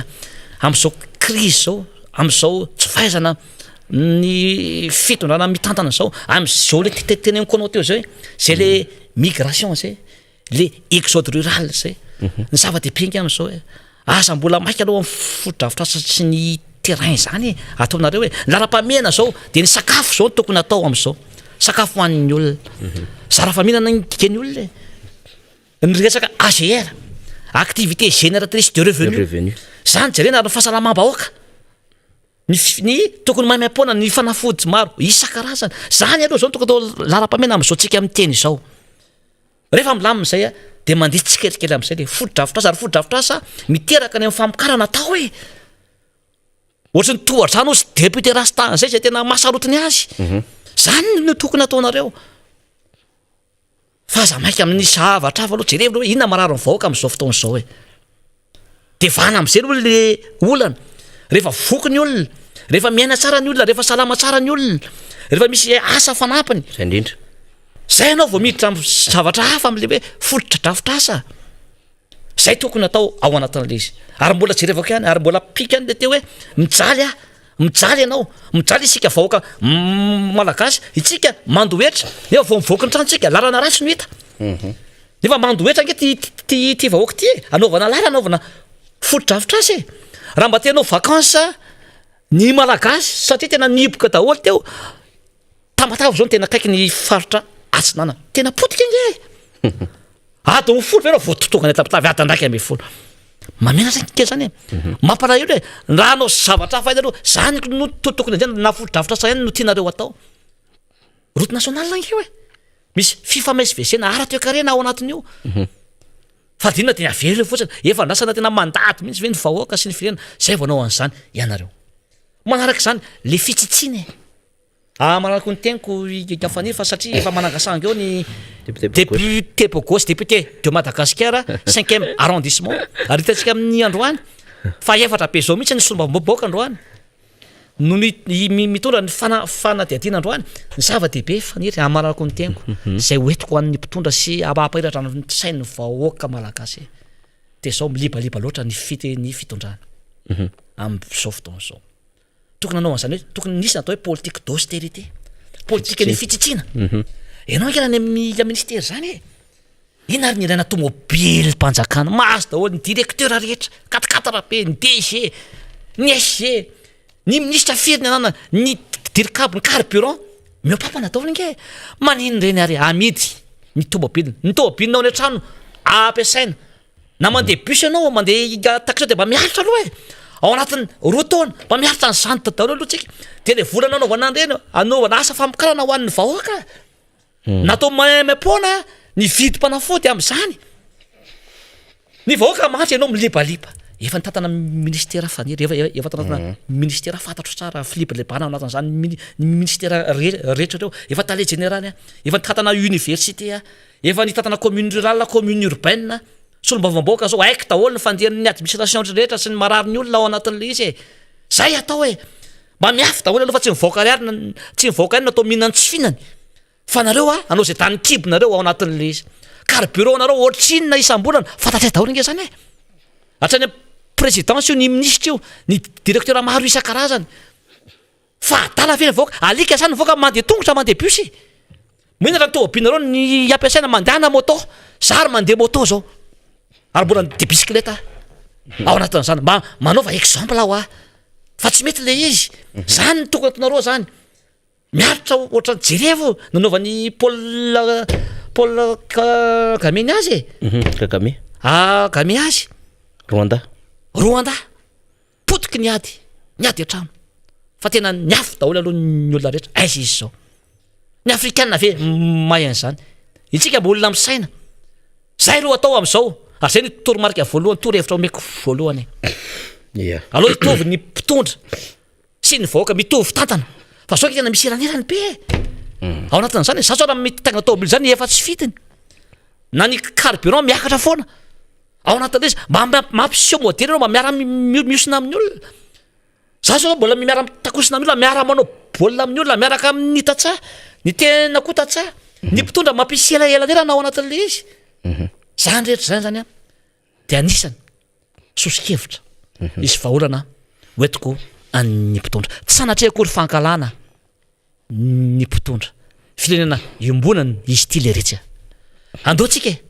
tena hoe iara iainge amin'ny zavatra kely ary atao mitovy tantana daholy ny hoe ny mpitondra sy ny voaka de mitovy daholy ao anatin'le izy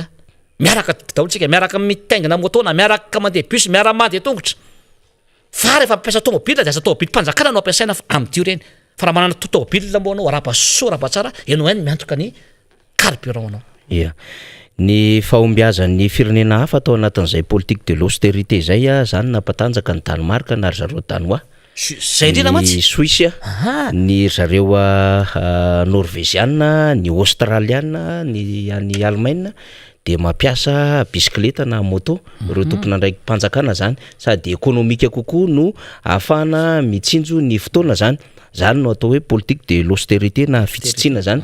fa tsy hoe ny fitsitsina de mampitombo ny voiture de service sy ny voiture de fonction ho an'ireo tompona ndraikitra rehetra ary mampitombo ny carburant zany eny amin'ny sehatra rehetra misy azy mbola misy anampiana député Totso ny teny famaranana alohan'ny resantsika ny député Bogosy fetra zavitranona zany avy any amin'ny boribory tany fahadimy ny teny yamarako azy moa zany dia mbola betsaka ny famakavakana tiako entina eto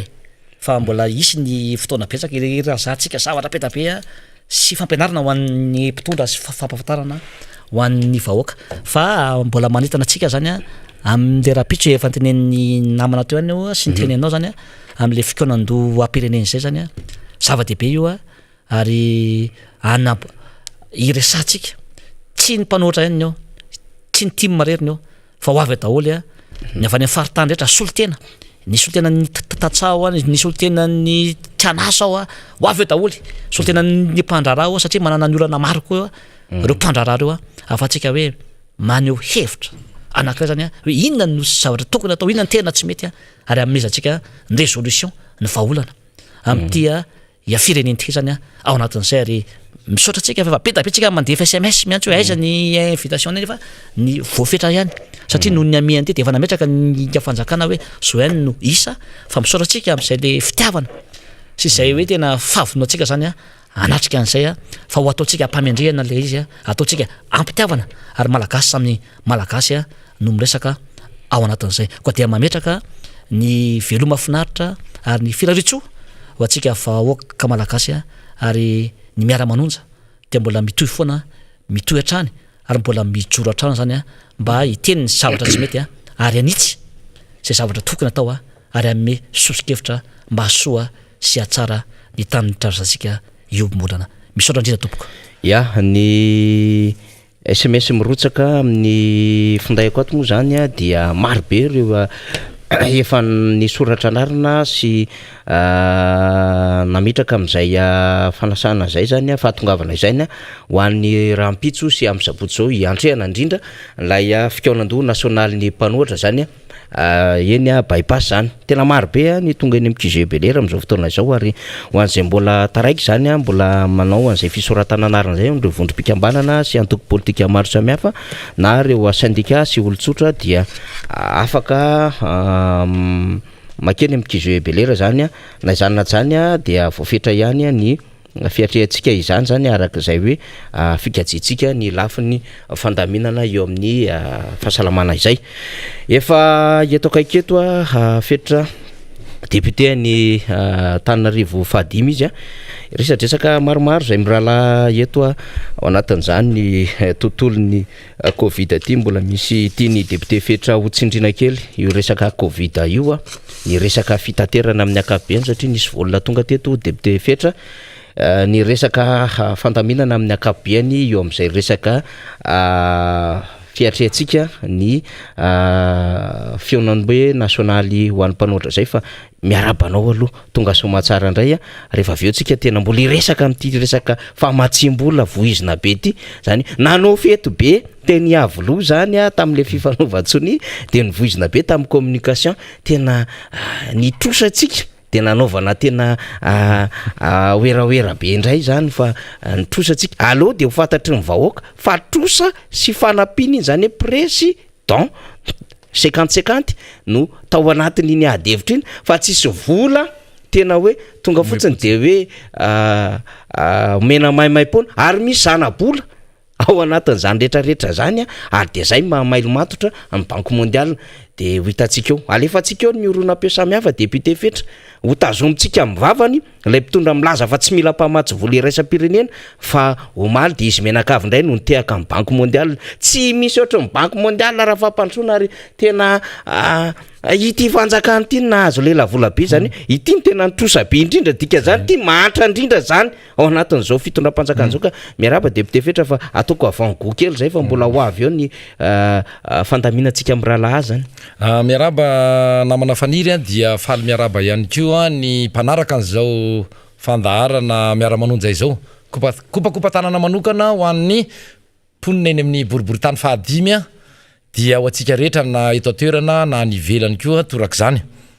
anamafy tokoa araka ny teny ny namana faniry teo aloha voalohany indrindra na efa niresahany solombavambahoaka raha mbo salama avy any amin'ny boriboritany faefatra ary mahakasika ny valana retina Covid-19 ny fotoana moa voafetra ihany rahantsika malalaka de za koa ho fitinina anatin'ny fotoana foy zany atao hoe ampitany amintsika ny angom-baovao mahakasika an'izany Covid-19 izany rahantsika mahalala fa nitombo 700 isan-jato ny fiparitahany zany aretiny zany indray tatoato tany Frantsa ny zava-misy anefa dia mbola misy foana ny sidina na de efa niteny azy ny filoam-pirenena hoe mikatona ny abakabaka andrindra no tiako hitondrana ny sariana ny saitsika mianakavy sy sariana ny sainy reto mpitondra ireto rehefa aveo io avy am'izay resaka famatsim-boly zay tsika faniry fa mamela ianao araka reto atotanisa izay sahako ny milaza aminareo fa mpiara-miasa aminareo komity miara-miasa ao amin'ny resaka hoe fandrindrana sy fanaraha-maso izany atotanisa mahakasika ny fivoarany valana retina Covid-19 zany no nahazahoana zao atotanisa izao mba hanairana antsika mpitondra sy hanairana antsika vahoaka ary ihany koa ampitomboana le fanetanana sy ny fanamafisana le atao hoe sakana le fepetra rehetra tokony ho raisina mba tsy hiparitahana zany satria sanatry tsy maniry loza fa mbola ho tonga eto amintsika izany andian'ny fahatelo izany efa mananotanina ao amin'ireo nosy manodidina atsika amin'izao fotoana zao sy ireo firenena afrikanina ao andrefantsika ao ohatra fotsiny rano voalohany ny raisiko ny ohatra voalohany de tamin'ny faharoa amby roapolo ny volana jona dia nisy ny sidina tonga avy any Frantsa nitondra mpandeha 50 tao anatin'izay dia nahitana cas positif na olona mitondra tsimokaretina voaporofa anaky telo mbola nisy ihany koa ny tamin'ny faefatra amby roapolo ny volana jona nisy ny tamin'ny fa 7 amby roapolo ny volana jona dia avy any Frantsa ihany ireo nisy ny avany Eropa tany moa nitondra mpandeha ihany koa tamin'ny fa 30 ny volana jona 930 mpandeha fa hodinganiko ilay izy hodinganiko aty amin'ny volana jolay tamin'ny fa 7 ny volana jolay dia nisidina avy any Frantsa nitondra mpandeha 730 nahitana cas positif roa tao anatin'izany ny avy any Kenya tamin'ny fa 5 ny volana jolay dia nahitana cas positif anankiray ihany koa torak'izany ihany koa ny avy any Paris tamin'ny fa 7 ny volana jolay dia nahitana cas positif anankiray ary ny farany dia nisy ny nandeha tamin'ny avy any amin'ny ranomasina moa izany tany Mahajanga nahitana ihany koa mpandeha 3 dia nahitana cas positif anankiray ny tiako atongavana dia izao maninona ny mbola misy le sidina nefa lazaina fa mikatona raha izay ny faharoa tsy tena avoaka nareo ny tena totanisa ny tena hoe inona ny tena marina afahany vahoaka mandray fepetra mafimafy kokoa manoloana n'izany hoe riska sy mbola fianakin' zany covid-19 zany inona ny tena ondohan'izao fitondrana izao ary tao anatin'izany ihany koa ny nanaovana ataoko hoe sorona ny tanora malagasy hotoy an'izay dia tsarotika tsara fa nisy an'ireo mpanao fanatanjahantena niatrika fifaninanana tany Afrika tany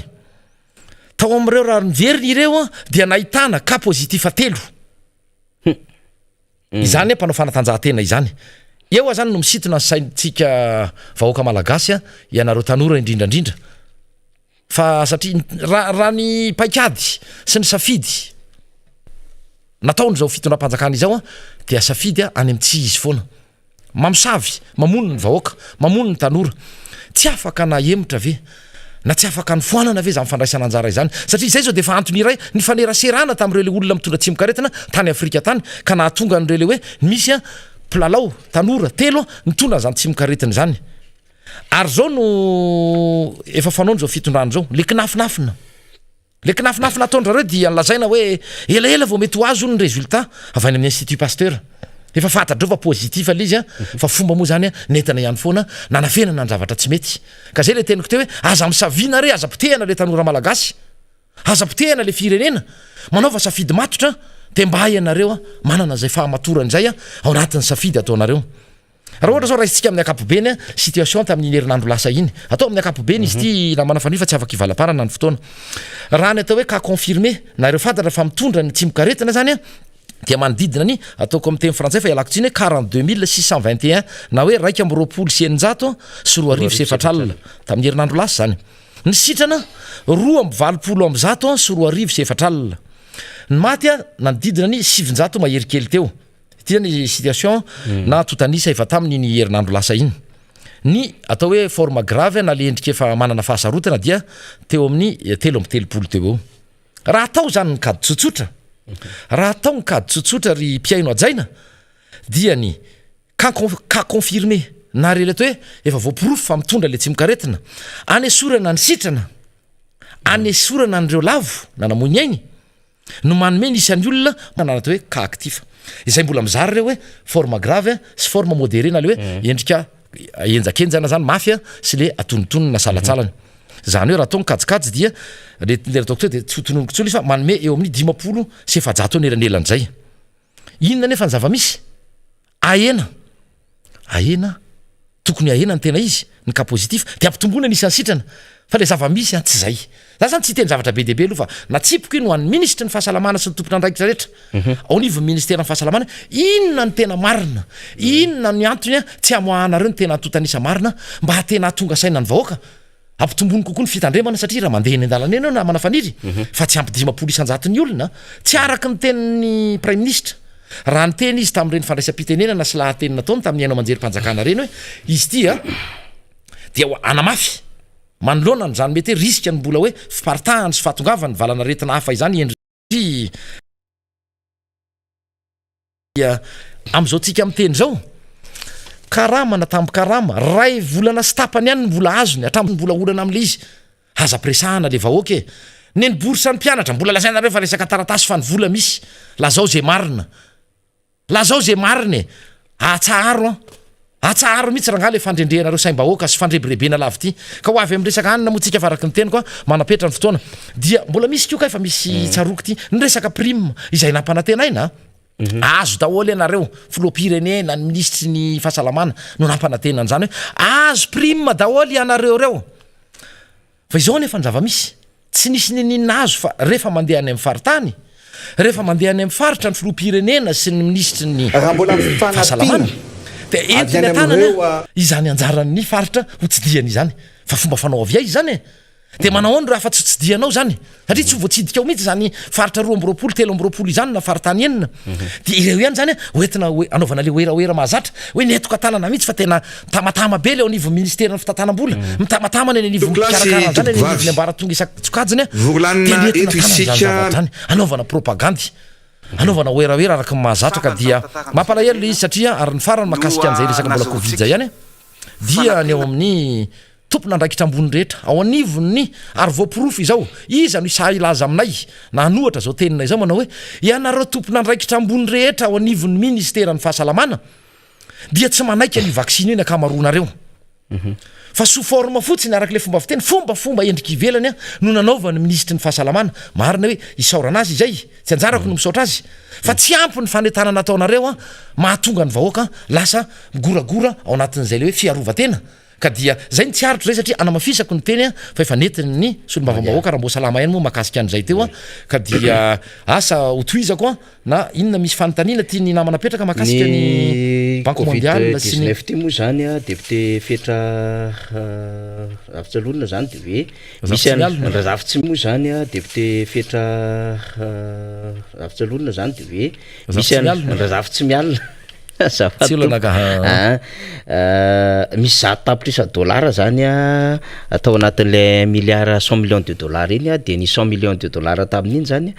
de azotsika zany tamin'le resaka famatsim-bola amin'ny banque mondiale anamafisana ny tetikasa fividianana vaksiny eritreto mbola mitrosa hividianana vaksiny zany tsika hiarovana amin'ny covid-19 sy hanamafisana ny sehatra ara-pahasalamana de mba mieritreritra zany tsika hoe raha sahirana arabola ny fitondram-panjakana zany de mba misy an'ity 100 millions de dollars ty zany mba ahafahana manampy ny vahoaka ao anatin'izay hoe prime sy ny sisa ho an'ireo paramètres sy ireo rehetrarehetra mba eritreritra ny tsika zany satria de efa misy lelela vola fa naizany naty zany angataka minitra vitsivitsy 520 amin'ny technicien tsika député fetra satria tsisy mifandaharantsika ara-pitso nefa ny zavatra ho resantsika mbola misimisy ka zao ny resantsika eto le resaka famatsim-bola amin'ny banque mondiale ty tsika zany tsy miteny tsisy proof eto fa aleo proofon'ny teniny ihany le olona milaza fa tsy mila le famatsim-bola iraisam-pirenena ka maly am'izay zany dia ay tena nilaina le banque mondiale ary dia ny détaillena am'izay le 490 millions de dollars tao anatin'le 1 milliard 100 millions de dollars azo tamin'ny banque mondiale de tena hoe tsisy hevitra ntsony fa tsy maintsy miara-miasa amin'ny sehatra iraisam-pirenentsika ka ho alefa tsika voalohany aloha député fetra lay valan-dresaka nataony ny filoampirenena tamin'izy mbola candidat tamin'ny présentation lay UM sy lay hoe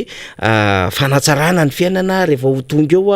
tamin'ny taona 2024 tanoany ity zany ny sary soroana-pe voalohany aloha ho alefantsika makasika an'izay famatsim-bola iraisam-pirenena zay am'ireo mpamatsy vola traditionnel raha mbola ireo no anteheratsika raha mbola mifanampiana avy any am'ireo fireneny reo no antenatsika ampandrosonany Madagasikara de za milaza anareo fa na afaka na am 2030 na am 2050 na am 2060 tsy androso mihitsy i Madagasikara de zao ndray député fetra ho atsika mpanaraka ny Miara Manonja mpijery Miara Manonja era ta mbola anao mafisiny ray io tenin'io am'le tsy mila ny famatsim-bola tsika fa itsika ndray no apindrana rehefa aveo nefa zao teo karetsika ndasondray hoe hoenotsika zay sady jerentsika atao anatiny ty Miara Manonja ty tsy hindrana volany ivelany itsony isika fa itsika ndray ary mety apindrana ny Comore sy ny manodidina rehefa tonga amin'ny fitondrana andro rajoelona sotra fa itsika ndray ary no apindrana zay ny teny filoha arak'izay fanazavana tamin'ny débat iny hitantsika iny tsy hindrantsika de ndrasondray ary aloha ho apitsika ndray le feo zany zay izy ihany no ny teniny an'izay efa azo ny fanjakana de mba ahoana moa no fomba fijerin'lay fitondram-panjakana sy le filoha rehefa tany atsimo tany izy nanomboka tany volana oktobra tany ho any lay nilaza le zava misy any atsimo mahakasika ity kere ity de mbola nikitiany any le fomba famatsim-boly iraisam-pirenena hoe niandro tolorana sy nangataka foana isika lasonga arahantsika indray zay orona-peso zay sary zay a député fetra technicien. Tompoko lasy tompoko vavy vorolanina eto isika mianakavy na olom-boafidy na olom-boatendry na olo-tsotra na mpandrara hitondra mivatana ny anjara brikiny amin'ny fanovana ny tantara aty atsimony Madagasikara. Nandritra ny taona maro dia nangataka tolotanana foana ny fitondram-panjakana ny fandimby ho fanavotana ny faritra atsimo ary dia notolorana fanampiana foana ihany koa isika hiatrehana an'izany kere izany. Zarizary lalandava nefa ny fanampiana noentina nandritra n'izay 80 taona lasa izay.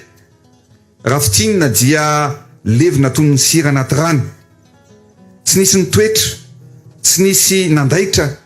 ireo pakady na roso. Nanampy atsika ireo mpiara-mombonantoka fa tao anatin'izay 30 taona nisin'ny fanampiana izany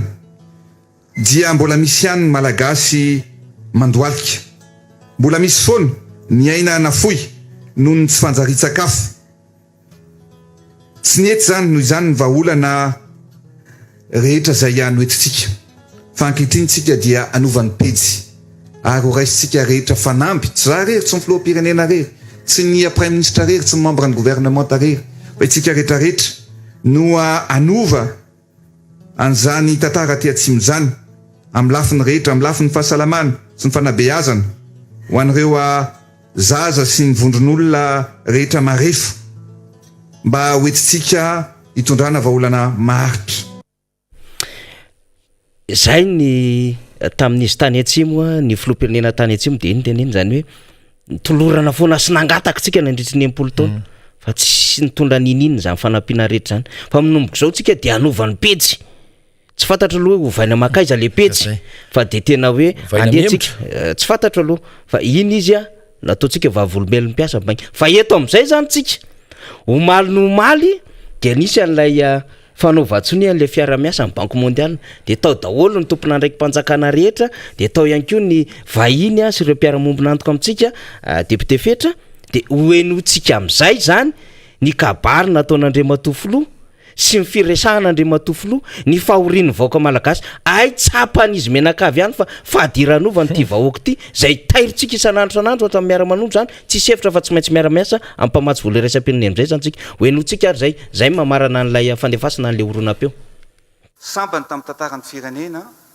no nazahoantsika fanampiana mitetina 1 milliard 100 millions de dollars. Sambany tamin'ny firenena zany ary ny zavatra atao dia ny zavatra hitantsika teo mety zavatra tsy makasika ano mivatana, mety tsy makasika antenako mivatana fa kosa makasika amin'ny akamaroan'ny olona tsy mandady arona ny vahoaka malagasy zay tena mijaly ny trongo voahomana any amin'ny tokantrano tsirairay avy ihany. Betsaka ny tetikasa izay ataontsika ao anatin'izany eo ny fambolena fa indrindra ihany koa fantatsika ny aratsy ny lalana ankehitriny io RN2 io anisan'izany ary ataontsika fanamby mihitsy moa tsy maintsy amboarina ary tsy maintsy ho atao satria raha vao ratsy ny lalana dia meela ny fotoana lanin'ny olona iny an-dalana, melafy ihany koa ny vidin'ny fitaterana. Ndikan'izay dia melafy ihany koa ny vokatra zay viditsika, anisan'izany ny vokatra zay ampiasain'ny olona andavanandro toy ny vary, ny menaka sy ny kojakoja ilaina andavanandro. Zay no nanovantsika laharam-pahamehana ankehitriny niaraka tamin'ny banque iraisam-pirenena. Inona laharam-pahamehana ilaina sy ataon'ny firenena malagasy. Napetraka daholo ny laharam-pahamehana rehetrarehetra zay mba hisy ny fiatraikany amin'ny fiainana andavanandro. lahara-pahamehana araka amin'ny banky iraisam-pirenena tao anatin'le signature le 490 millions de dollars dia mitsinjary ohatr' zao l izy tamin'ity zany vao nisy détail fa tamin'le volazotsika tamin'ny 2020 tsisy détail mihitsy ny raha tsy efa mafy be impression dia namoaka détail teo niveau ministère ohatrohatr' zao le lalan'le vola rehetra nomeny reny dia zao zany le détail ny 100 tapitrisa dollara hatokana hanamafisana ny tetikasa fividianana vaksiny hiarovana ny covid-19 sy hanamafisana ny sehatra ara-pahasalamana ny 50 amin'ny 100 tapitrisa kosa dia hatokana ho an'ireo tetikasa ara-toekarena projet de transformation économique pour la croissance inclusive PIC 3 dia ahafahana manarina io sehatra io taorian'ny krizy ara-pahasalamana ny 200 tapitrisa dollara no hatokana ho an'ny tetikasa maharitra mikasika ny fanamboaran-dalana eto Madagasikara ka lalana mitotaly 200 kilometatra no voakasika zany ary farany ny 70 tapitrisa dollara dia ho atokana amin'ny tetikasa mikasika ny fambolena député fetra zany hoe na le lalana kojakojainao dia miprécisena misy moa le RN2 satria nampitaraina ary tsika ny teny foana tena miara manonja le filoham-pirenena zany hoe tena amboary io dia aizy izy ity mbola niandriany satria misy manko an'le fond d'entretien routier fa tsisy tsony zany fa misy an'le entretien tsotra zany zay lovaintsika ihany tamin'ilay fer zany dia mitady vola tany amin'ny 300 millions de dollars no tadiaviny teo anivou ministère ny travaux dia tany hoany amin'ny 20 millions de dollars sa 30 millions de dollars tany zany hoe misy gapina 270 millions de dollars zany tsita dia ato zany tsika mahita hoe misy lela vola hatokana ho an'ilay fanamboaran-dalana mitotaly 1200 km dia mipréciseny tsara le RN2 satria vao nanao an'ilay interpellation mihitsy ny japonais tamin'le extension Portontomasina hoe raha mbola io ny RN2 anareo ary dia fantatry le fitondram-panjakana ka efa fadiranovana le vahoaka ary dia miakatra mivarotsy sy menaka nefa dia ao anatin'le fitondram-panjakana dia misy miteny hoe tsy sisy olana io fa mbola manao azy tsika zao ka hifatany ihany le izy itsika eto Miara Manonja le ho an'le fambolena moa dia bitika kely satria 40 millions de dollars ho an'le resaka PIC 3 zany amin'le resaka croissance toekarena zany dia anoany amin'ny 150 millions de dollars ty tsika tenenina amin'izany dia zao ny vavany tsy atao be fa mamerina azy ny sarotra ary porofo reny zavatra reny fa tsy afabela ny famatsimbola raisam-pirenena tsika zany amin'izao fotoana izao ka zay ny atomatonga le processus de financement iny zany izy aloha lancena le izy tany Abidjan dia nandeha le izy tamin'le fanaovan-tsony dia zay le iantsona fivoriana ho anareo solomavomako amin'ny 3 août député fetra ao anatin'le ratification an'ilay convention satria ny accord rehetrarehetra zany sy le fahazontsika famatsimbola ohatrany dia tsy maintsy ratifiena au niveau parlement foana mba hahazona satria solotena ny vahoaka ianareo solomavomboka zany dia indray rehefa avy eo mbola misy dossier samy hafa indray lalan'iny zay le processus de financement hoe aiza daholo ara le projet eritreretina na amatsiny ty 100 millions de dollars ty ny amin'ny vaccine sy ny sisa aiza le izy aiza le 150 millions de dollars mikasika an'ity PIC 3 ty dia isanandiny le projet satria mampindram-bola antsika le banque mondiale dia manara-maso tsara izy amin'izao fotoana izao hoe reto daholo le izy dia iny mbola tsy maintsy misy montage na projet be da be arahana n'ilay endrik'ilay lela vola ao anatiny dia zay le mbola andrasana ary io matetika mahatary an'le projet eo anivo ny fitondram-panjakana satria mbola tsy bouclé indraindray lay projet amin'ny lalan'ilay lalan'le izy ary mbola jerevany mpamatsy vola hoe inona le projet iza no azo azy satria mailo matotra foana ireo ao anatin'le lutte anti corruption sy le tena mandeha any amin'le lalany vely sy indrindrandrindra hoe tonga any amin'le bénéficiaire n'le projet vely izy dia reresantsika hoe ny sokajy misy a Madagasikara zay amban'ilay seuil de pauvreté misy atsika tena sokajy le mahantra indrindra amin'ny planeta tany ary mahantra indrindra eran'izao tontolo zao zay le sokajy dia voatery tsy maintsy miditra tamin'le idava intsika satria tsy manana vahaolana tsony le fitondram-panjakana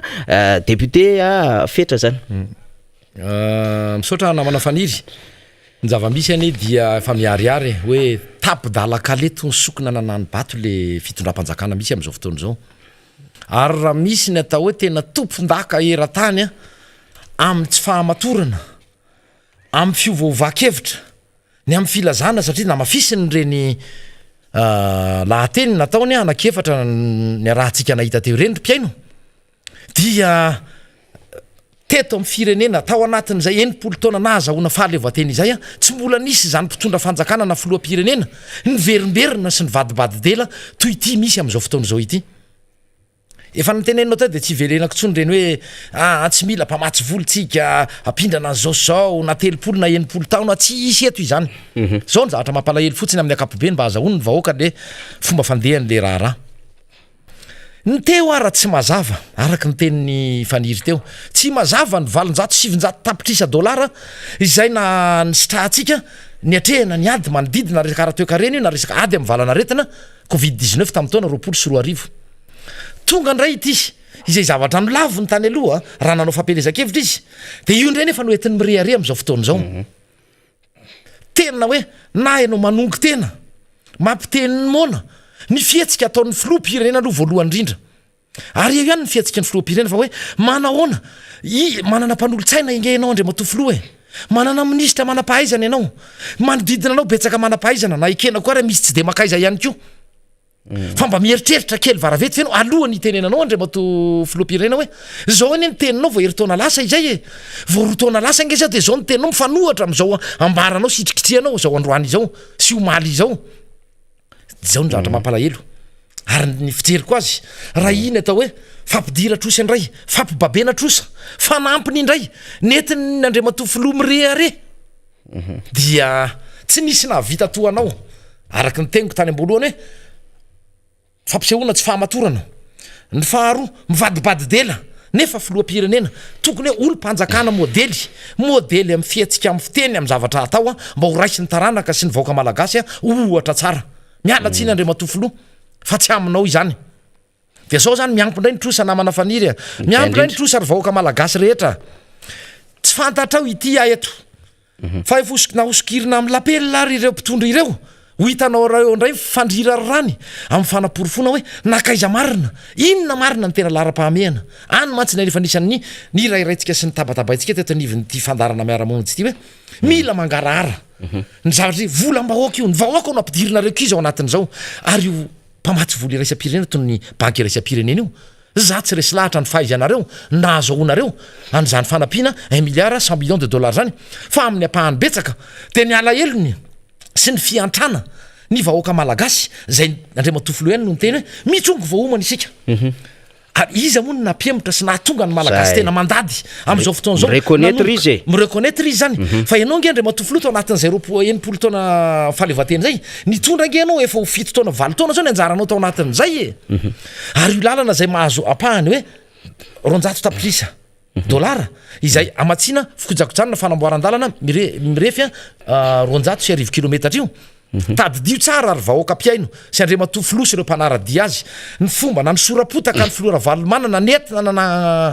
namongana anazy tamin'izany fotoana tamin'ny 7 de hoe lalana tsy fihinana averiko eto foana izay no maninona ny mieritreritra indray namboatra lalana am'izao fotoana zao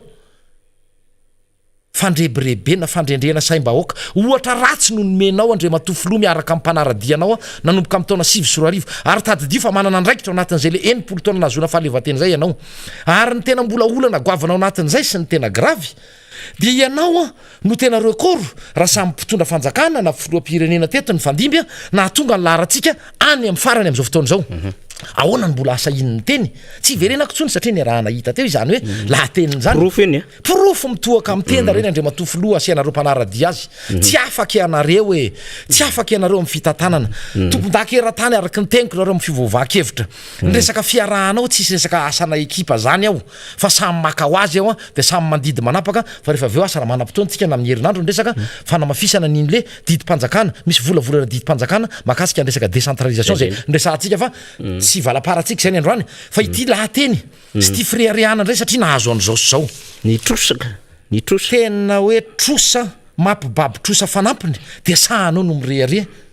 nefa fanampy trosa no ampitolainao vahoaka malagasy ka dia itsika tsiditra de tay satria ataotsika koa eto amin'ity Miara Manonja ity ny fandarana ezahantsika hoe ho azo ny vahoaka malagasy sy mpanaraka an'izao fandarana izao ho an'ny tanora indrindrandrindra zay mbola hitondrany fanentanana rehefa aveo hoe jereo no avinareo mandraisy anareo andraikitra ry tanora satria misy ny sehatra am'izany rehefa aveo amin'ny misy hamahalohany amananatsika amin'ny fotoana de resaka kely manodidina ny tanora zay tsika dia veriko any aminao namana fani satria efa araky ny fangatahanao tamin'irety teknisiana namana moa dia nangataka fefakadiny ambony isika nefa efa manomboka ho tonga zany fotoana zany maro ny zavatra tiana resahana dia allo averina any amin'ny namana faniry ny fitenenana hoentina amaranana an'izao fandarana izao ny tiatsika horesahana fotsiny dia mbola manamboatra tsara an'ilay document io mijery tsara azy député fetra ho avoaka antsika eto zany ny trosany Madagasikara amin'izao fotoana izao de mbola tsy maintsy ampifanarana hoe reto daholo zany lay vola azo tamin'ny 2020 reto ny 2021 de reto zany ny endrik'le trosa ho aloha de ho hitantsika eo zany hoe mibaby-trosa $4 milliards i Madagasikara amin'izao fotoana izao satria tafiditra ao anatin'ny trosa vaovao zany ity trosa ity ary ny processus de financement io mbola lavitra be fa tsy mbola misy déblocage tsisy robinet misokatra fa ny tiako tenenina fotsiny de hoe tam'le kabary tany atsimo nataon'ny floa iny de hoe tsy raha mbola metehitra amin'ny mpamatsy vola foana tsika vao tena nangataka tsika tsy nitolorana sika fa vao tamin'ity herinandro ity no tany atsimo noso le floan'ny association fity ny première dame niaraka tamin'ny fanampiny ny OMS ny FPA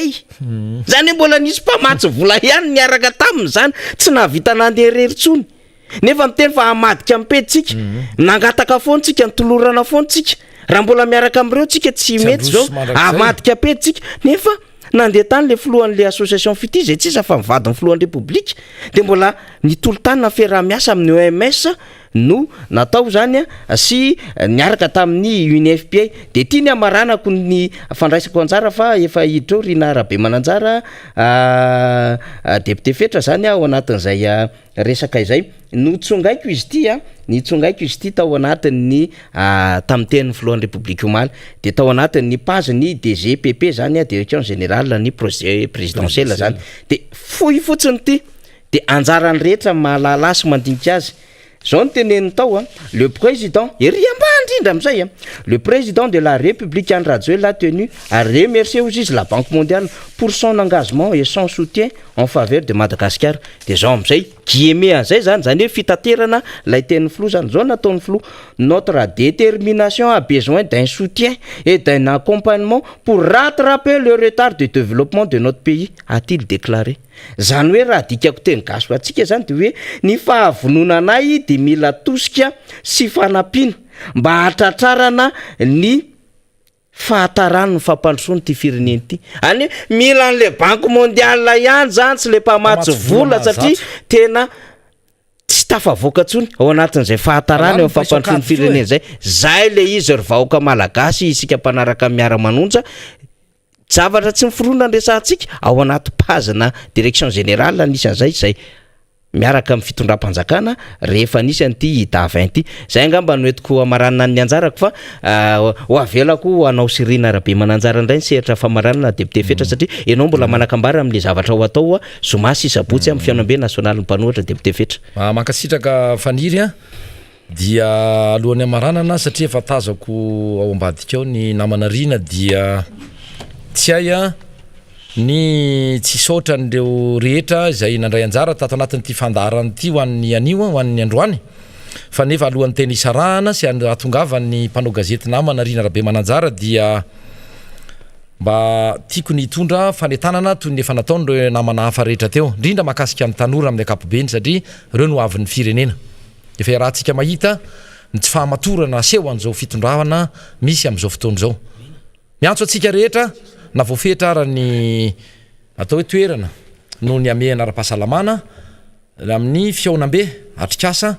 izay taterahana eny amin'ny bypass amin'ny ho an'ny tontolo andro ny rahampitso atrikasa zay andraisan'ny syndicat solotena syndical ireo syndicaliste avy amin'ny fikambanana maro isatsokajiny avy amin'ny atokotika Madagasikara izay anisan'ny mpikambana mafatrapoa ao anatin' zany ao anatin'ny RMDM izany dia miantso atsika fa ny zavatra tiako ambara dia hoe manana programa nasa fampandrosoana ny firenena sy fanampiana ny tanora ny avy aty anivon'ny fanoherana tarihan'ny filora valomanana zany indrindra no etsonay anareo tanora mba ho tonga mavitrika ary natao hoe tsy ho tafidy tsara ianareo amin'izany fotoana lehibe fiaonambe ho taterana rapitso izany dia efa miantso sady izay ho an'ny fotoana manaraka ny amin'ny hoe vonona ifampiresaka aminareo izay manana vinanasa manana programa hoentina manarina ny firenena sy hoentina manampy an'izany tanora zany ny mpiaradia amin'ny filora valomanana ny avaty anivon'ny fanoherana ao anatin'ny RMDM sy ny tiako Madagasikara ka dia mampanantenanareo izay satria tsy valaparana tsony fa efa tonga amin'ny fetra ny tokony amaranana n'izao fandaran'izao sika mananteny izay a fa amaly ny antsonay ianareo ary mino fa ho avy ianareo a dia vonona izay ihany koa ifampiresaka ifanampy aminareo satria ianareo no avy ny firenena fa raha izao fitondrana misy izao de ny rahantsika nandreteo raha araky ny sary a sy ny feo zay nalefa fa tena hoe tsy ampy a ana tsy misy a ny atao hoe fahamatorana aseho an'izao fitondran'izao ka dia manantena fa dia amaly ny antso ianareo a ao anatin'izany no metrahako a ny veloma mandram-piona ho amin'ny herinandro ambony indray a ary dia mamerina ny fitenenana sy ny famaranana izao fandarana izao a amin'ny namana mpanao gazety a Rina Rabe Manazaka dia veloma tompoko mandra-piresaka indray eny ary tongolasy tompovavy izay ihany koa no namarana ny Miara Manonja tamin'ity fotoana ity araky ny fanambara teo zany dia hoe tsy misy ny Miara Manonja raha-pitso fa any amin'ny baipasy ny fotoana mirary soa antsika mianakavy samy tahin'Andriamanitra veloma tompoko